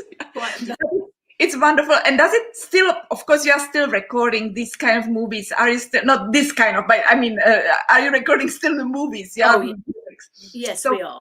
And because, of course, we know how all the photos and every post you are posting, are you mostly in the box, like separated from everyone, or?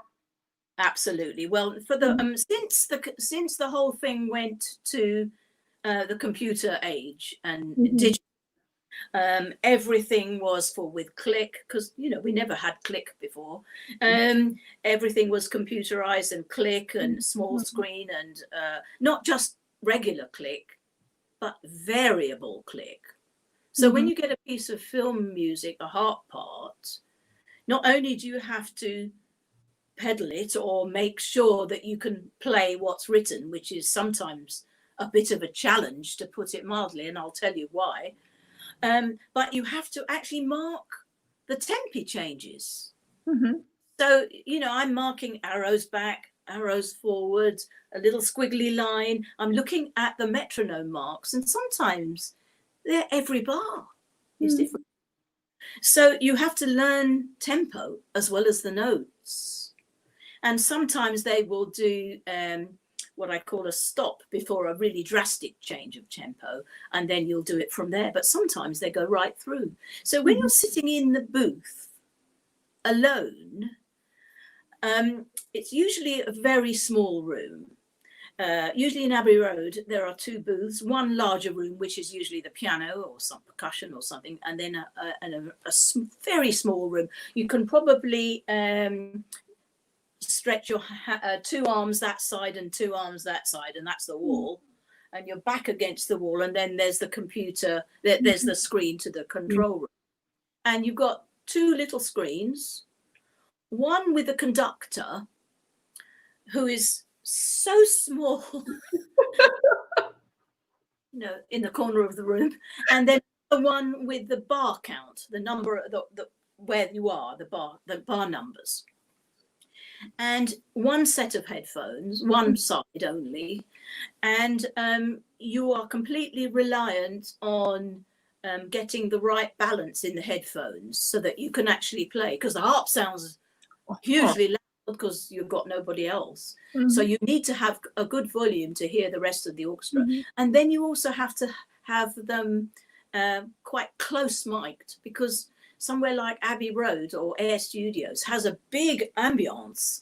And so if they give you the mics in the ceiling, all you hear is, whoa, and you haven't got the precision as to where to play or how to tune, or, you know. And sometimes they if you've got a lot of rhythmic stuff, they might put you in the orchestra's headphones. But every time you do a big gliss, the orchestra say, oh, less harp. So it's always, you know, more harp, this harp. So that's not a stable situation. And so basically you're fine as long as you've got the click. But sometimes they say, oh, can we just do this freely? So then you've got this 1-inch conductor in the corner of the room. And you're trying to, you know, it's not in your eye line. It's not like us, we're looking at each other. No, you're looking at the harp there and the screen is up there. So it's very, very hard to sometimes play. And sometimes it works and sometimes it doesn't. But experience already, you have such an experience that it's something what you actually is the same like sight reading. I know that you have to be really good sight reader for this kind of job, because otherwise you really don't know what it's coming there, and you just come and there are music and they are coming through the recording as well, a new one. So you have to really be able to read right away. And for me, honestly, it was the biggest school, because my mother also said, you go now to play by yourself. So like, Mom, no, you have to do it. And it was really biggest school for me to learn sight read, because and be immediately active with the conductor and to follow. Because as you said, it's because of the film, it can move right away directions which we don't expect at that moment. Sure, sure. And I mean, sight reading is something that everyone can learn. It's not a gift. Yeah, indeed. Absolutely. Absolutely. You can, or everybody can learn it, but you have to practice it. Absolutely. A lot at home. You have to read piano music, you have to read anything you can find and make something of it. You don't just not just about the notes, as if you have to play it like you've known it for years. First time, because they record everything. Absolutely. And with the computer now, a program called Pro Tools, they can clip one bar out of this take, or this bar out of that take. So every time you play, your stuff might be used, you know. So you can't say, oh, I had a bit of a problem there. And if you do have a problem in anything, you have to tell them. Absolutely. Absolutely. And they are mixing the whole film, and you know, things taken away to another country to mix, say, and it'll come up. So you have to be really honest and produce yourself as well, you know, because when you're in a room, they're not really considering you, because they've got 80 people out there who are much more important. So you have to look after yourself. And so it's very, but I tell you something about the harp parts that's happened with the computer. Many composers now, well, in the past, they used to sit down at a desk or a piano and write with a pencil and paper. But now composers write on Sibelius at a keyboard. So you can imagine what I'm going to say next. You get keyboard parts. And then there's this program, apparently, that when the copyist is copying out these parts, you can apply a pedals program, which then gives all these pedal pictures, all this, and most of them, some of them can be right. Yeah, but it's not always everything there. Yeah, it's some missing. There was one thing we were doing for, I think it was Dr. Strange, for Michael Giacchino. And there was this 8-bar glissando of the harp. And the pedals, he'd written, the orchestrator had written the bottom note and the top note for 8 bars. So the pedal program had picked out just the bottom note and the top note and just made a picture for the 8 bars. And when I started playing it, I thought, what's this going on? It doesn't fit at all. And so therefore, really quickly, you have to listen and try and write down the chords and then change your pedals while still glissing, you know. So you have to be very, very quick. And if there's any change or anything like that, you have to pick it up really quickly. You know, so a lot of it is to do with your oral skills and your ear. But you can improvise as well, right? By yourself. I can. And sometimes if something is completely chromatic or impossible, I'll have to sit and work out what I'm going to play. So you really do have to have a very quick harmonic ear and a good harmonic sense, and know what you need to be doing. Indeed, yeah. And I will just only now a little intermission, because we have a wonderful message from Marisa Robles. So I just want to share it with the public, as with you as well, of course, so that she's really happy that we mentioned her, and that she's very happy for the wonderful poem and the music and stories. So, good. Okay, thank you. Scylla, when did you decide to write your own music? Because you are publishing also your own compositions. So when and what was your first composition ever you have decided to really publish and write? Well, I've written, the first composition I ever wrote was a piece for Tommy Riley and myself, which I actually never published. It was for our first album, and it was called Eastern Motif. And I decided that instead of fighting the pedals, which I often do on sessions and stuff like that, I would write a piece based on a pedal motif. That I set this really weird scale, and I didn't move it for the whole piece. Clever. That's very clever. I thought, I'm going to get my own back here. I'm just going to write, you know, that's why I called it motif. And it sounded quite Eastern, so that's why I called it Eastern Motif. And then because I was writing for Tommy and myself, I also got asked to write what is called library albums. This is in the late 70s, early 80s. And I wrote two albums with strings, flute. And funnily enough, one of the girls that asked me about David Snell, David Snell was a great inspiration to me because he used to encourage me to write more, and he still does. Every time I speak to him, he says, I hope you're writing, Scylla. I hope you're writing. Oh, that's lovely. I promise I am, but it's a matter of time, you know. But I always thought my life was concerned with playing everybody else's music. And has been for many, many years. Very, very happy to do so. But I thought, well, if I'm going to write my own music, I'm going to want to really be happy and comfortable to play it.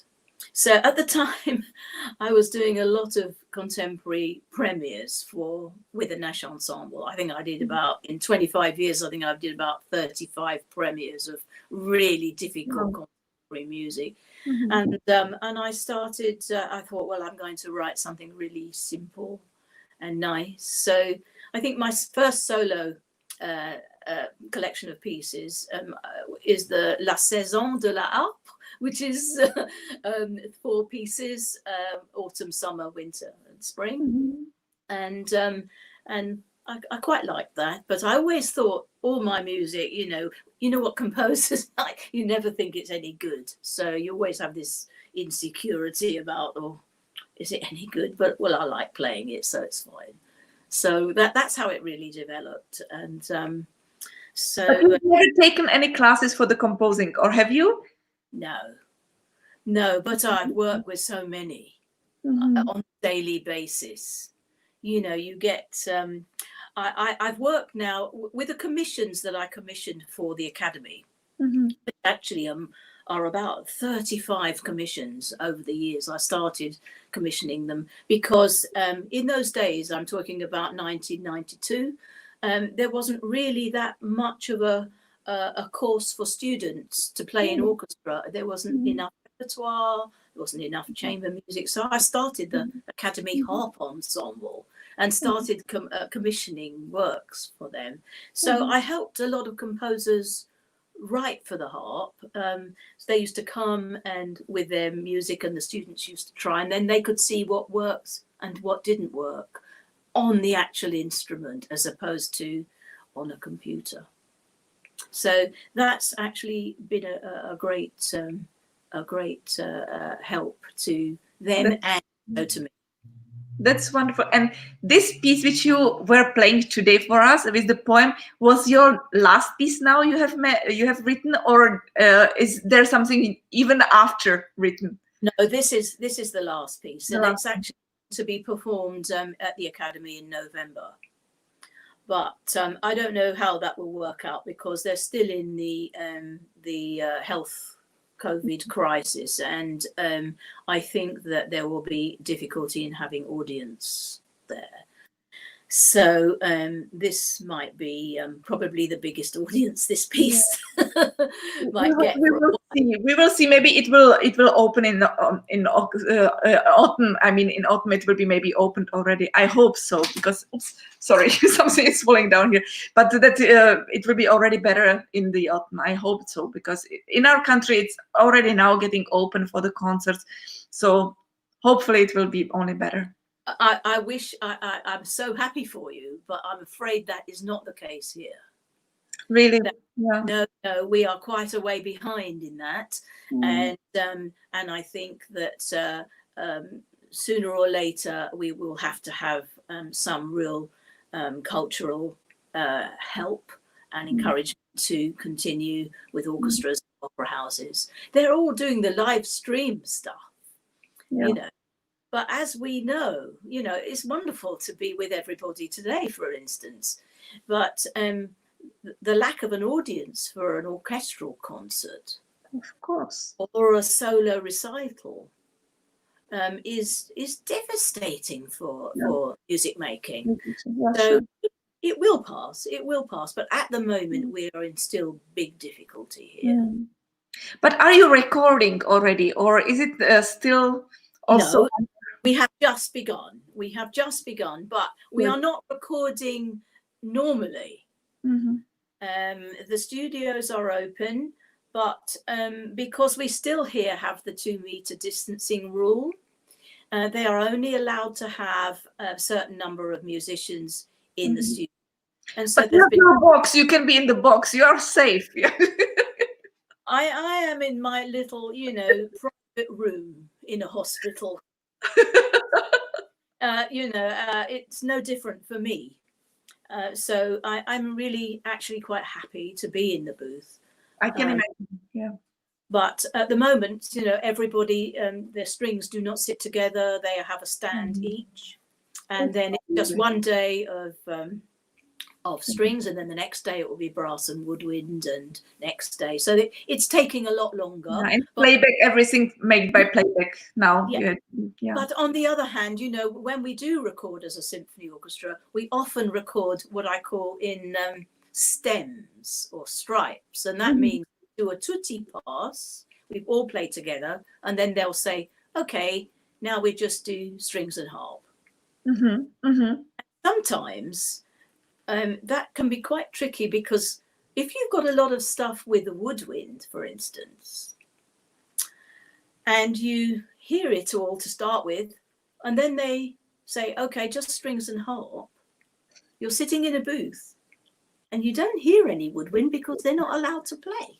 And then you have to remember what you had with them, or what you needed to do to make them, because then when they do their part, they hear you. Indeed. So they're following you, so you have to get it right. So very tricky, really. Absolutely. Scylla, we have a message here from Veronica. She's thank you very much for so much for your music for kids. We play it with my students all the time. Also, Larisa Klevtsova, my teacher from Ukraine, asked to thank you for it. Kids love it, and plus to make they like a lot the titles. It's great imagination. Thank you. Well, when I was writing that book, I think they're talking about Minstrel's Gallery, which is quite a very popular book for beginners. I had very young grandchildren, and I thought, well, actually, it's quite hard to write very simply for an instrument without being too sort of basic. So I just wrote a list of titles that they would think were funny. My grandchildren would think were really funny, and would perhaps make them want to learn the piece. So that's why the titles came first. That's funny. That's nice. So that's how that happened. And do your grandchildren play some instrument already? Well, my grandchildren are now, the oldest is 15 and the youngest is 11. And the oldest, Ella, who is 15, I teach her the piano. And I'm teaching her to do all sorts of music. She also plays the bass guitar. So she does rock school. and she's doing her grade exams, and also she's making up tunes of her own and playing them. So she's really the only one that's really committed to her music. Fantastic. And did your husband, was he or is he a musician, or? He's a very famous session drummer, Harold, and he very, very well known in the British session scene. He was a child prodigy. He was playing in bands when he was 11. And, he's played with all the symphony orchestras, and a great musical partnership. Fantastic. So your children were also musicians or not? My children, the girls learned to play the piano and the clarinet, but they did different things. And nobody the harp? Nobody has touched the harp? Lisa, my daughter, she did learn the harp for a little while, but her heart wasn't in it. But she plays the piano with Ella, because that's Ella's mum. She plays duets. They play duets together, which is lovely. But you can do a big orchestra already with whole family. Yeah, at Christmas we do have a go, and my brother plays the violin. And we have a great laugh at Christmas at everybody doing their thing, you know. But people are keen on the boys are golf crazy, both my sons and my grandsons, and football. The grandsons are football crazy, so they have their fantastic hobbies, you know. That's lovely. That's true. That's very, very nice sport. It's really very calm sport. You cannot get damaged, put it this way. No, quite. It's for the musicians, it's also very good. That's very nice. And Scylla, if you don't mind, can we go through your pictures which you have sent me? Because it's a lot of them, and I think that it will be wonderful to know the explanation to all of them, so that I will not make it wrong. It's not maybe in the order, but just I put it like how it came. So this is from the studio, right? If you can tell me, is it from the... I can't see it, Jana. You can't see it? No. That's weird, because can you see me now? Yes. Yes. And now you can see the picture? No, I can just see you. That's very strange. Now you can see the picture? No. That's very strange. Oh, I'm so sorry, because it has never happened yet that the people will not see, the guests will not see the pictures, because it goes over. I don't know if you are on the computer or on the phone. I'm on iPad, but it should appear there. Because here, maybe you will remember, this is where you stay next to the harp, and next to you is a man in the jacket, taller man next to you with the gray hair. And it's in the studio. Oh, I think that is that Michel Legrand? I can't tell you, because I've seen. I think that Michel Legrand is this one. It's this one, because he had the sweater, and you're not next to the harp. Here you are staying, you are in the studio, and this is Michel Legrand for sure. So Michel Legrand, we did his last project in about 2017 with Nathalie Desai, the operatic star, and this was a song cycle that Michel Legrand had written for Barbara Streisand. I see. Many years ago, and she didn't want to sing. It was about the stages of a woman's life, and he'd written all these songs from birth to death, and she said it was too emotional for her to sing the death song, so she didn't ever do this project. So it got left, and Nathalie Desai did it, and there we had Michel. I mean, he came to London very, very many times. That's lovely. And here it's a picture where are 5 people. It's you are on the left side, and then there are 3 men and 1 woman in the t-shirt. I think I know who that is. That is Thomas Newman in the middle, and we are in Abbey Road number 2 studio, And Thomas Newman is an incredible film composer. He's done quite a lot of all the James Bond films, and this was on Victoria and Abdul, and they were doing some solo harp overdubs on that. And that's the team: his music editor, his orchestrator, and the copyist, Lady Jill. Wonderful. And here is a lady next to the piano. It is you, certainly. It's a beautiful young lady sitting on the piano. Yes. Beautiful. And here it's you with your granddaughter, probably. Is it like a very little girl? Is there not little, but she's a little lady next to you, sitting probably at the table? You were eating something? Perhaps that's Ella. I don't know. I'm not sure. Maybe I would guess that it's maybe your granddaughter. Maybe. And then here you are in the studio with your colleague or with your student, maybe, that you are playing the harp, sitting next to the harps, both of you. Actually, there are more harpists. It's 4 harps there. Yes, that's we were doing a 6 harp overdub. I think it's in the big studio, isn't it? Yeah, big in the big studio.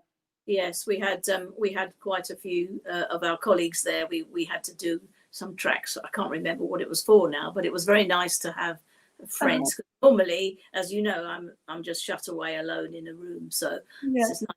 Colleagues. I'm so sorry that you cannot see the pictures, because it's really weird when you can see me, that you cannot see the pictures because it's going to be over. But have you seen at the beginning when I put your biography in? Have you seen it? Yes. And it is the same way. It's exactly the same way. It's so weird. I'm so sorry. But let's maybe hope that we will find out what the pictures are like. Here, it's maybe in the kitchen, the picture, and you are with 3 more people. And there is a lady in the Bordeaux sweater and 2 younger men. All are smiling, happy. It's probably my children. Yes, there must be your children, certainly. Yes, of course. So 3 of them only, but you have 4 children. I do, because my daughter Jo lives in San Francisco. I see. So, and here is the picture from last year when we were in the jury. So we had dinner together, or lunch, I don't know what was it, but it's a big group of people. There is Sylvain Basel, there's Annelien Lenard, there's Marco Falcao. It's you in the very back, like a president of the jury. There's Milda, and then it's me, and then it's Remy van Kesteren. So, and here it's you in the red dress with the Russian harp. No. It's, oh yeah, it looks like Russian, but it's probably not the Russian harp. It looks like the Salve harp. And it's you in the concert. It's maybe older picture. Is it with Tommy? Is it with a gentleman? Yes, the gentleman. Yes. Well, that was in the Isle of Man festival, and actually that is a German harp. That was a model that they made in those days, German harp, and it was part after our recital, our harmonica and harp recital in the Isle of Man. Yes, I'm just now laughing because Veronika Lemishenko wrote, Skyla is having a quiz now. So it looks like that you really have the quiz, because we are just finding out. Without the photo. So, I'm so sorry, because really it is mystery for me. I don't know how is it possible that you cannot see the pictures, but let's hope that we will figure out. I will just, maybe this is the studio. It's not nobody else there, only your studio, and it's all the microphones and the harp in the middle. And here's Skyla with the mask. Oh yes. You were performing like that, or you just put it on when you were practicing? No, I have to put it on when I go out of my room. I'm okay when in my box now. Yes. But if I go out of the room into any part of the studio, we have to wear the masks. Yes. So the other day when we did the first session, the conductor was wearing a mask. A lot of other people were wearing masks. It was so surreal to look out from the window and see everybody with masks. It was a little funny, actually. It was so weird, but it's what it is, you know. Yeah, I can absolutely imagine that how strange it is, yeah, or funny this way. You did a concert with a mask, a recital. I mean, I find it hard to breathe, and I don't need. And how to see? It's hard to see over that as well. It's because it's like you hardly can see anything, you know. It's not easy. That's true. Here it's you. It's made a picture of the picture, so it has been probably on your wall, maybe behind you. You have some kind of pictures. You are in the red dress, and next to you is a tall blonde lady. Yes, that is Joan Sutherland, and that picture was taken at Sidonie Goosens' 100th birthday concert at the Sidonie Goosens was the harpist in the BBC Symphony Orchestra, and I played with her a lot when I first started. And she was 100 in 1999. Wow. Wow. And Joan Sutherland was obviously a fan of Sidonie's, and I played a lot for Joan Sutherland in the early days when we used to do all the recordings for the orchestra, with the orchestra, because one of the freelance orchestras I was in was called the National Philharmonic Orchestra, and we were booked to do a lot of operas and stuff like that. And it was a place we used to record at a place called Kingsway Hall, and Joan Sutherland and Domingo and Pavarotti used to sit on the stage and do their operas. And I remember my first time I ever met Pavarotti. We were doing, not Pagliacci, the other not Pagliacci, the other opera that goes with it. What's it called? The intermezzo for Cavaliere Rusticano. Okay, Verdi, yeah. So we were doing that, and this was this hall in the middle of London, and as you know, everybody knows, there's a serenata with just tenor and harp, and they said to me on one of these days, okay, we do your serenata tomorrow afternoon with Mr. Pavarotti. So they carried the harp right up the stairs to the balcony at the top of this amazing hall. I sat there, waited. 3 o'clock came, 4 o'clock came. No, he didn't come. 6 o'clock was the orchestral session. So they take the harp all the way down.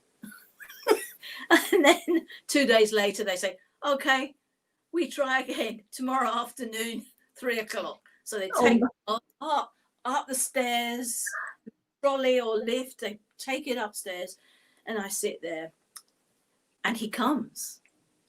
And I have never had my ears so ringing. I thought my ear was going to burst. Right. Because he was standing, say, 3 or 4 feet away from me. But his conductor decided he was going to conduct me. So there is my harp, literally, and there is the conductor. And he's doing this right in my face. Unbelievable volume.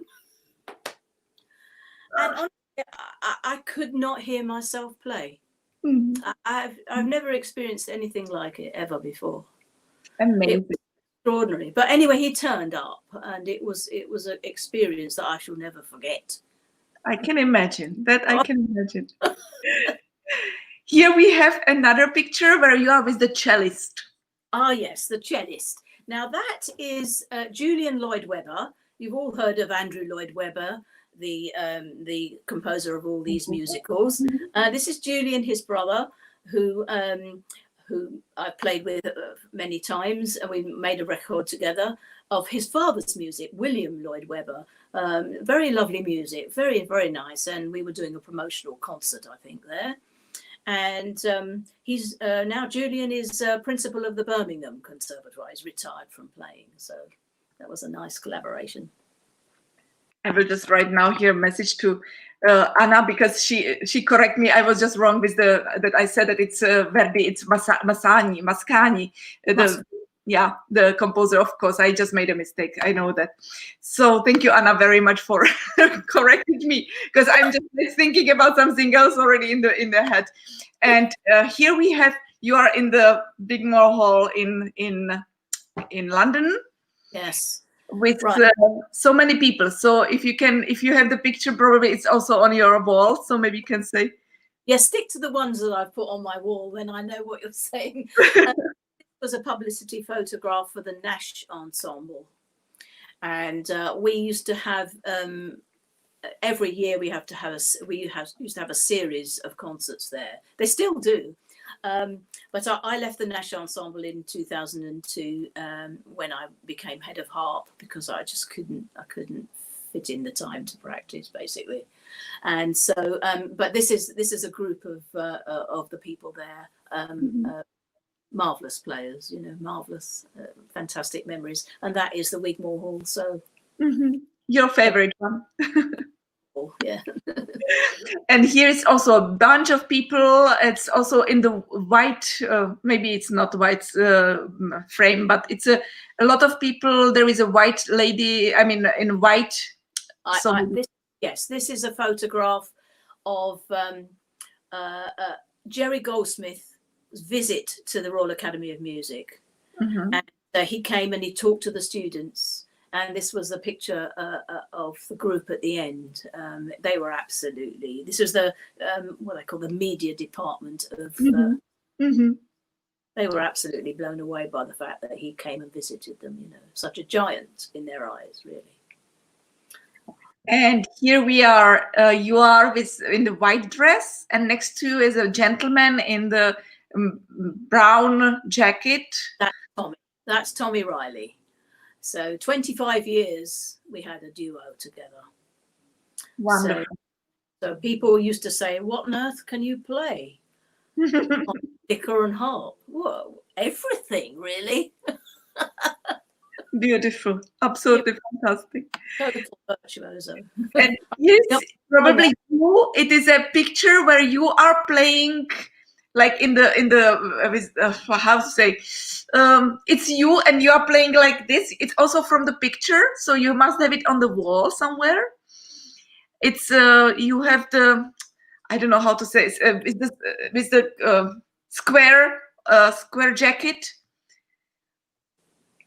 The jacket with the it's a gold frame. Gold frame, square jacket. But it's certainly you. It's only you and the harp, so it's certainly, yeah. Well, but maybe it's when you were little, so maybe when you started the harp, so maybe that's the harp, Erard harp. Yes. Oh, no, it doesn't look like Erard harp. It looks like more like Selby harp already. Oh. But I think that certainly it is you. There is nobody else, so it's you, and it looks like that you were probably just the student. So maybe. And here you are dressed in probably in the academy. You were some celebration. Yes, maybe. Well, I pass on that one. I can't. No problem. And here you are also in this very important dress in the red, and next to you is a gentleman in the blue jacket. Yeah, it's behind you, exactly. Behind me. Now, this is James Newton Howard, and he is a fantastic, marvelous composer. Many films. He was also in Elton John's original band all those years ago, keyboard player. But he comes very often to London, and this photo was taken when he was made fellow of the Royal Academy, because he's like a visiting professor. And I don't know whether you have another one with a similar and another gentleman next to it. I don't. Yes, it is. It was this the before one. Yeah. And that one, I think. Yes. Is well, that's Richard Rodney Bennett, the composer. I of see. Sonata After Syrinx. I don't know whether your students ever play this trio, but he was an Academy professor and also a wonderful composer, both of films and contemporary music. And he sent me this, we did this premiere of Sonata After Syrinx, and he sent me the music. This was before computers. And I looked at this music for almost 6 months, and there were certain parts which I just could not play on the harp. And eventually I wrote to the lady who runs the group and said, look, I have real problem with this particular few bits. She said, oh, write to Richard and explain. So we're writing letters backwards and forwards. And I'm writing manuscript and sending them. And he writes me back, oh, yeah, that was funny. I was thinking of the piano there, sorry. And then another letter would go back. This took months. When I think of what it was like, would it be like now, you know? And I have all those letters from him. And basically, I had to re-edit the whole of the harp part, basically. Great piece. Richard Rodney, marvelous. Very lovely. That's very lovely. And here it's someone like a man playing the harp, and you are behind the harp. That is. Now, I don't know whether any of our visitors or guests knows who that is. Here he is. Yes, it is that. Yes. He is a singer. He's a very famous pop singer. His name is Sting. Oh, okay. Wonderful. And how was he as a harpist? So great, but fantastic singer. So the story behind that was that he was going to do a song on an album of Noel Coward songs.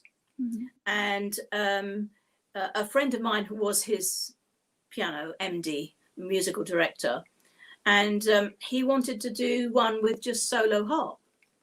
So they sent me the song sheet. It's called I'll Follow My Secret Heart. And it was for Elton's Red Hot AIDS Foundation album.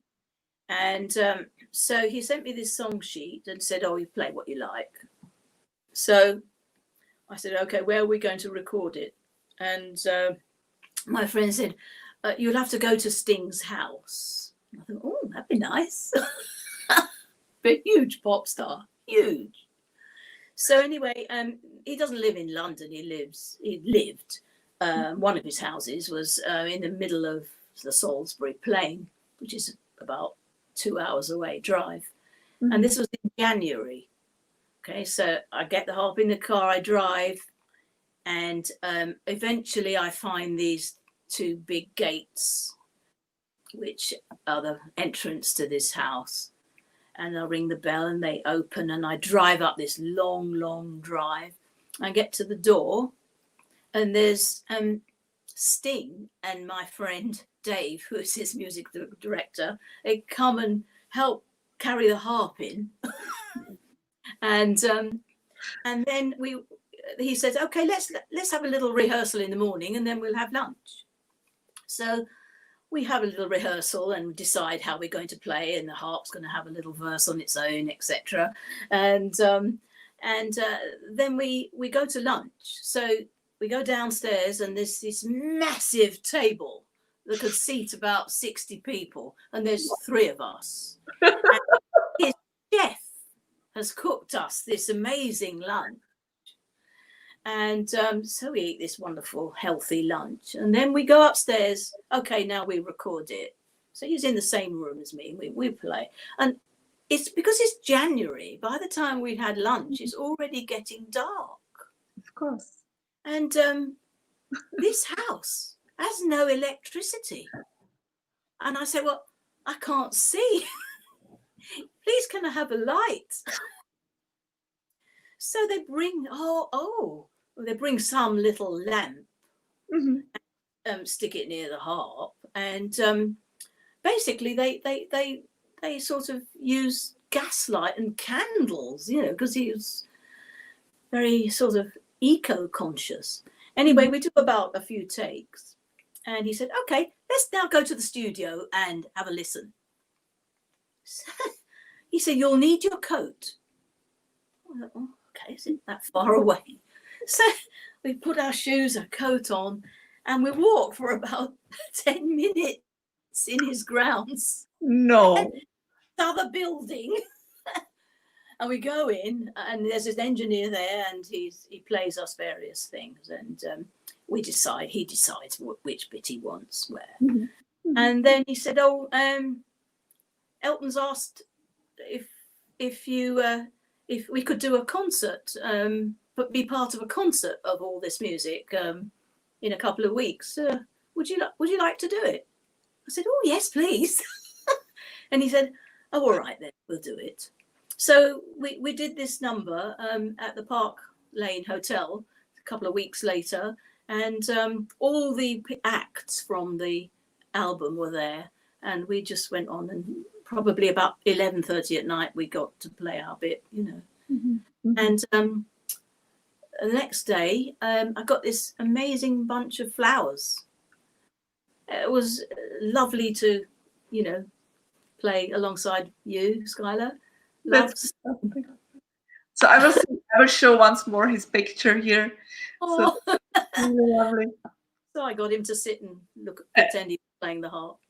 That's fantastic. And here it's of course with Elton John. Yeah. Yeah. Well, that was after we, you know, he was doing some albums in the 80s, I think, and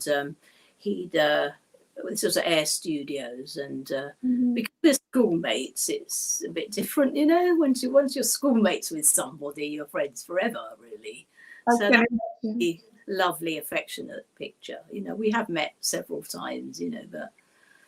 You know, may I ask you one question, like very intimate, or maybe more?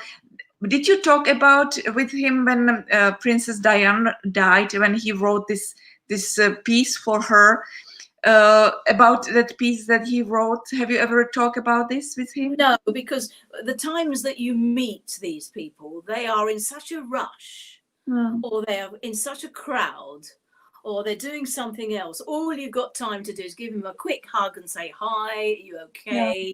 You know, and it just never gets to having any sort of conversation time. I can understand, of course. You know, the person of the world, he belongs to the world, doesn't belong to it, you know, so he's constantly under pressure of the media. And same with Paul McCartney. You know, he comes on session and he knows my name, and we know each other, but there's no time for any particular Absolutely. Yeah. Understand. Pity, but here we have, of course, Jerry Goldsmith. Yes, well, I mean, you know, we did so much. Both Harold and I did so many films with him. So he was a special friend, really. That was wonderful, you know. And here's with a lady. Maybe it's your mother or grandmother, or is it someone totally probably out? You have red dress. You are in the hall, sitting like the audience, and then you are sitting with the lady who has white hair. Older. That's Sidonie Goossens. Oh, okay. That's Sidonie Goossens on her birthday. 100 in that photo. Unbelievable. And we had a party afterwards for her, and she remembered the dates of all the premieres that she did for Elgar, Britain, Holst. All there, absolutely crystal clear. And when I used to play in the BBC Symphony Orchestra as an extra, it was in the time of Pierre Boulez, when he was principal conductor. So we were doing Pli Salon Pli and all the other stuff, and she never made a mistake. She was well in nearly 80 then. Unbelievable. I mean, yeah, I was 23 or something, you know, and I was just completely awe-inspired by her. But Boulez loved her too, you know, he thought she was amazing, which she was. Certainly she was. And it's amazing also as a lady. You can see from her face, it's something really very amazing in her. It's Beauty, great. the inside. I call it. Absolutely, absolutely. And here's a black and white picture. It's a lady, the harpist. It must have been maybe your teacher. Ah, that is Tina Bonifacio. Yes. Yes, yes, that was she gave us all a lovely picture of herself, and she only played Erard harps, but when she didn't play to us much, but when she did play, it was the most unbelievable sound, and I got my sort of conception of what a sound should be from her inspiration. She was just unbelievable. Beautiful. And here it's you with your husband. Probably it's you're drinking a glass of. I'm sure that's Harold, because Yes. I don't drink at work. Yeah. No, it's at home certainly, or somewhere where you feel very comfortable together. And then here is a picture from Miss McDonald's house when we had the party during the competition last year. So this picture I remember. Maybe it was even me who was taking it. I don't know. So we had pizza with Miss McDonald, and there is Jana Boušková, the very famous organ player. That's it, and I think I was the assistant pizza server. Yes, indeed. And here is a picture of I don't know if it's your daughter. It's very nice makeup. That's Jo. She's a dancer. She was making up for a theatre show, but she's actually a yoga teacher, a very successful yoga teacher in San Francisco. And since this crisis, she's also done extremely well by doing many classes streamed and online. So she's been able to carry on her work there. But she, as you can see, she's in good shape. Absolutely beautiful. Very beautiful. Who sits behind a harp for too many hours. Gorgeous. And here's the picture of you, and I'm so sorry, he must be very famous man, very handsome man. You are smiling, very tall man, and I'm so sorry. Very tall. That probably is Alan Silvestri. I'll have to check that. I think it will be him. Yeah, it will be probably him. Yeah. So he comes a lot to London as well, and we've done all the Avengers films for him, and many others. Absolute genius film composer. Fantastic. And here is a big table, and I remember when I was uploading this photo that it was written that it's your family. So all the people of your family probably are there. Yes, my children and my grandchildren, etc. Yeah. We have a big birthday party and Christmas and stuff. So there's us without inviting any visitors. There's always a crowd, you know. It's, wonderful. It's so beautiful to have such a huge family. It's really gorgeous.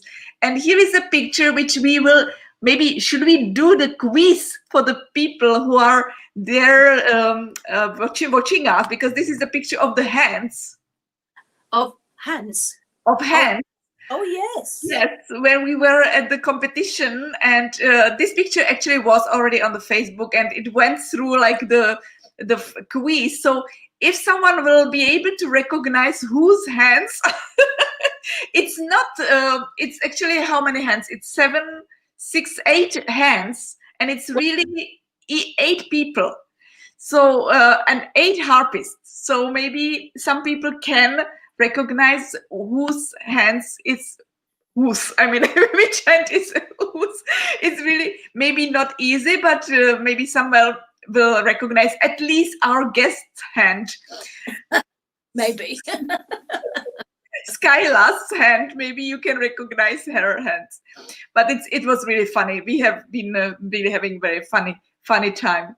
So I have here also the picture, which you cannot now see, unfortunately, but it was our jury at the competition, at the opening. So you can see really wonderful people there all around. And we have here also another picture of all the jury when we had breakfast together at our hotel. And having here also after the final stage and announcing the winners. And here we are judging all. And here we have wonderful party, or not only the juries but all the guests, and there are, of course, you can recognize famous harpists there all around. And his nice picture, both of us together with also Jana Boušková, it was also at some dinner together. So I'm just sorry that you could not enjoy now the pictures. It's really very strange to me that you could not see that. But of course, afterwards, when you will maybe see the video after, you can see that everything. Scylla, tell me, what is now your projects coming in? Because of course you did now this wonderful project with the poem and with the piece, which is going to be published as well, or is it already published? No, it will be published after the performance at the Academy. So in November. Yes, November, and I will also put it as a download, because all my music is also downloadable from Harp Column Music and Lion and Healy. So it's on the website. That's sometimes easier than buying books. People like books, but you know, it's easy to download it. And the very fact that you can play it in any country and speak the poem in your own language, hopefully will help. That's wonderful. Absolutely wonderful idea. And is it translated really to those languages, or you plan to translate even to more languages? I think that's probably enough. It's enough. Okay. Enough, really. I mean, most people will be able to relate to one of those languages. Absolutely, absolutely. I certainly, for my Czech language, I understood very well. Right. No, it's really beautiful, and it's, as I said, it was so touching to read it. It's really unbelievably touching poem. So, thank you. Yeah, no, we thank you for doing that. And Scylla, what other projects are you planning? If you can just tell us a little secret from your work now.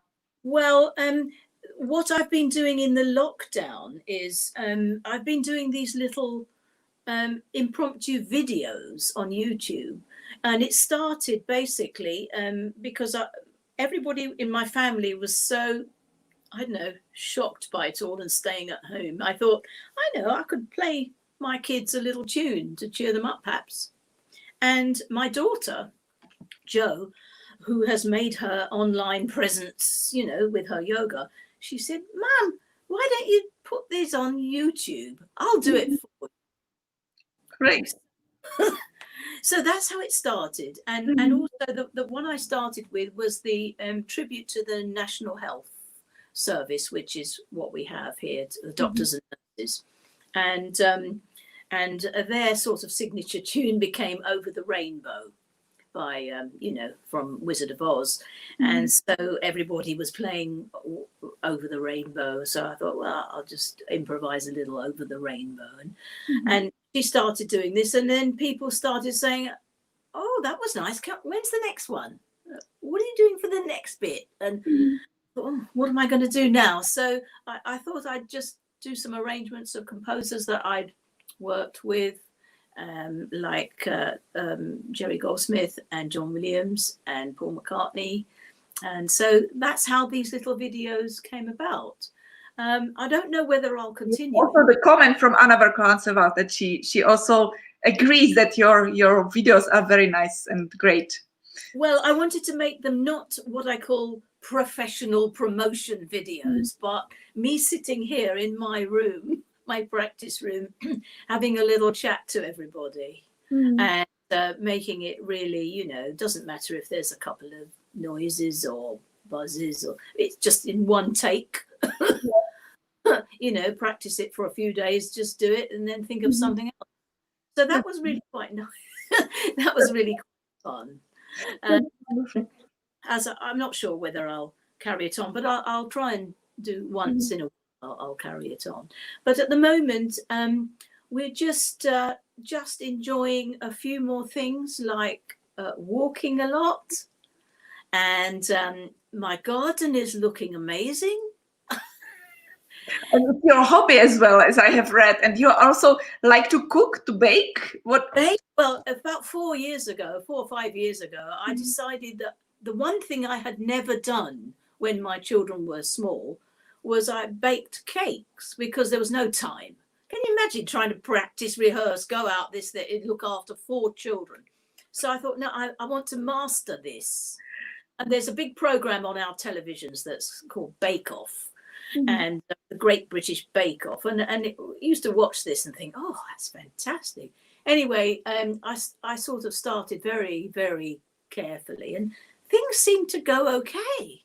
So I continued, and at one point I was supplying the local coffee shop with my cakes. Wonderful.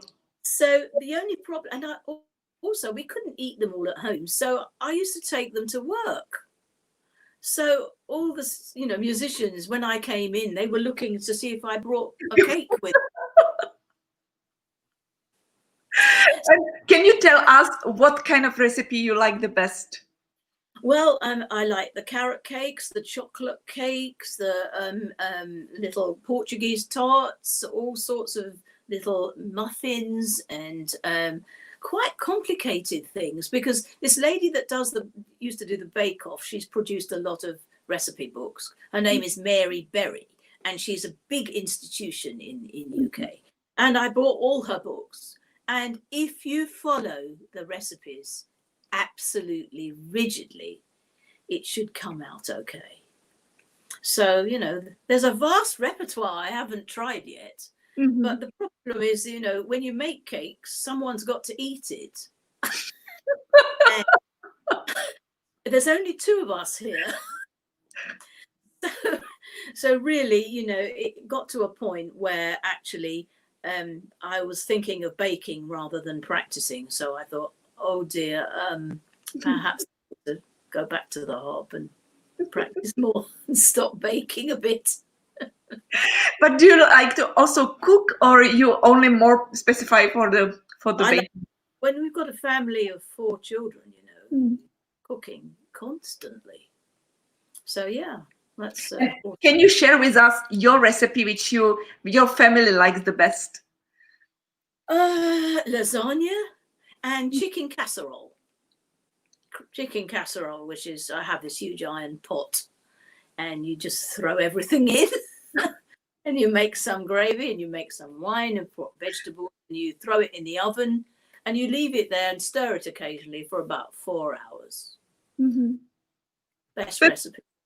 And you can practice during that time. In that time. Very good recipe for the harpist. Absolutely agree. It's ready. Scylla, is there anything what you would like to share with the people, what we have forgotten to talk about, and it's something what you would like to say? And well, I think, I'm looking at the clock, and we've been sat here for 3 hours. It went so fast. I mean, it's like nothing, it's absolutely, and I just feel if there is anything what you would like really to say, it's still your time. I would like only maybe to ask if you have any wish for the people. If you want to wish them something, what it's you feel that it's important in life. Well, I feel, first of all, that health is the most important, because without that, you can't do anything you want to do. So however people are opening up things and trying to get back to normal, I ask you all to take great care still, because I think that we should be careful to look after ourselves, and not just rush into what everybody else is doing, and stay creative. I think if you lose your way in your own creativity, then you are more lost. And if you have something that you wanted to do and you haven't had time, now's the time. Because sooner or later it will get busy again, and you'll think, what was that a couple of years ago? Why didn't I do that? Even if it's just clearing out your cupboards. Anything like that you just put to the side, But your music, and my music, is just like a big walking stick for me. It for you as well, I'm sure, Jana, for everybody who's a creative artist, it is our treasured honor and gift to have this for us, because without that, people try to find other ways of amusing themselves. Good, sometimes not so good. But we are lucky. We are the lucky ones. And very right, and really very wise. And I just go with that, really, you know, because I'm never short of something to do. I have not really, I've relaxed, but I've never for 1 minute been bored. Yeah, indeed. What am I going to do now for the next? That never comes up. Yeah, but yeah, I think that it's also the way how, for example, I was also educated like that, you know, so that I think that it was the matter of the parents, how they taught us to be, because I know that my mother also always said, you are only sitting? No, you have to do this, you have to do this, you know. It was never like, for me, it was not possible to just to sit and just to not do anything. At least my mother was also taught that if she was little, her mother was saying, you have to at least do, I don't know, little socks or something, you know, handmade. At least something to do. Never sit like this, only like nothing to do. So I think it's the matter of education.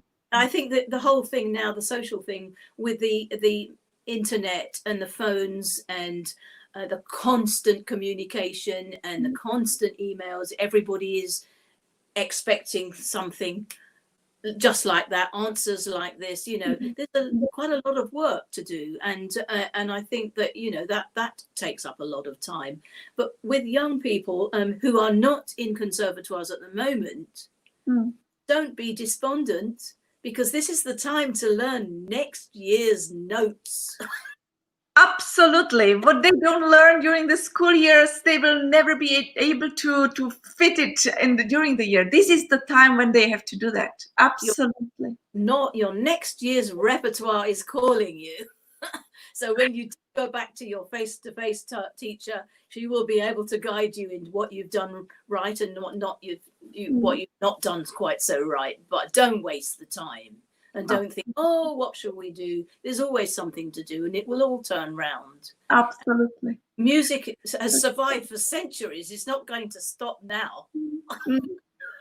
Yeah, very, very right. And your words are so, really so wise. Thank you so much, Scylla. Really, it's something what I'm so happy that you could have shared with the people, and not only that, but all what you have shared today. From the beginning until now, everything was so inspiring and really so wonderful. And I'm so happy that you had time for us, that you could have shared your experiences, your music, your advice, and everything what you have, wisdom. And thank you so much for everything, Scylla. Thank you for inviting me, and I send my love to you all. And hope we will always meet again in a very near distant future, and keep safe and keep healthy and look after yourselves and keep practicing. You too, be really safe. Take care of yourself. I thank also to everybody who was with us, who was sharing the messages. There's so many of them, and I don't want to miss that they will think that I have forgotten them, but it was so wonderful. Everybody is of course excited, and they are just happy that you were with us, Scylla, and I'm thankful very much to you. So I thanks to everybody. I thank to our wonderful guest today. I wish everybody health, everybody being safe, and I'm very much looking forward to see you again on Thursday in 2 days, and we will have another guest, and of course I will do an announcement tomorrow, so you will see we will be having Isabel Moreton. So be looking forward, because everybody has wonderful experiences and wonderful stories to tell and to share with you. So thank you very much again, Scylla, for your time today, and I'm really so happy that you were with us. Take care and have a nice evening. Thank you. Bye, everyone. Bye, everybody. Thank you.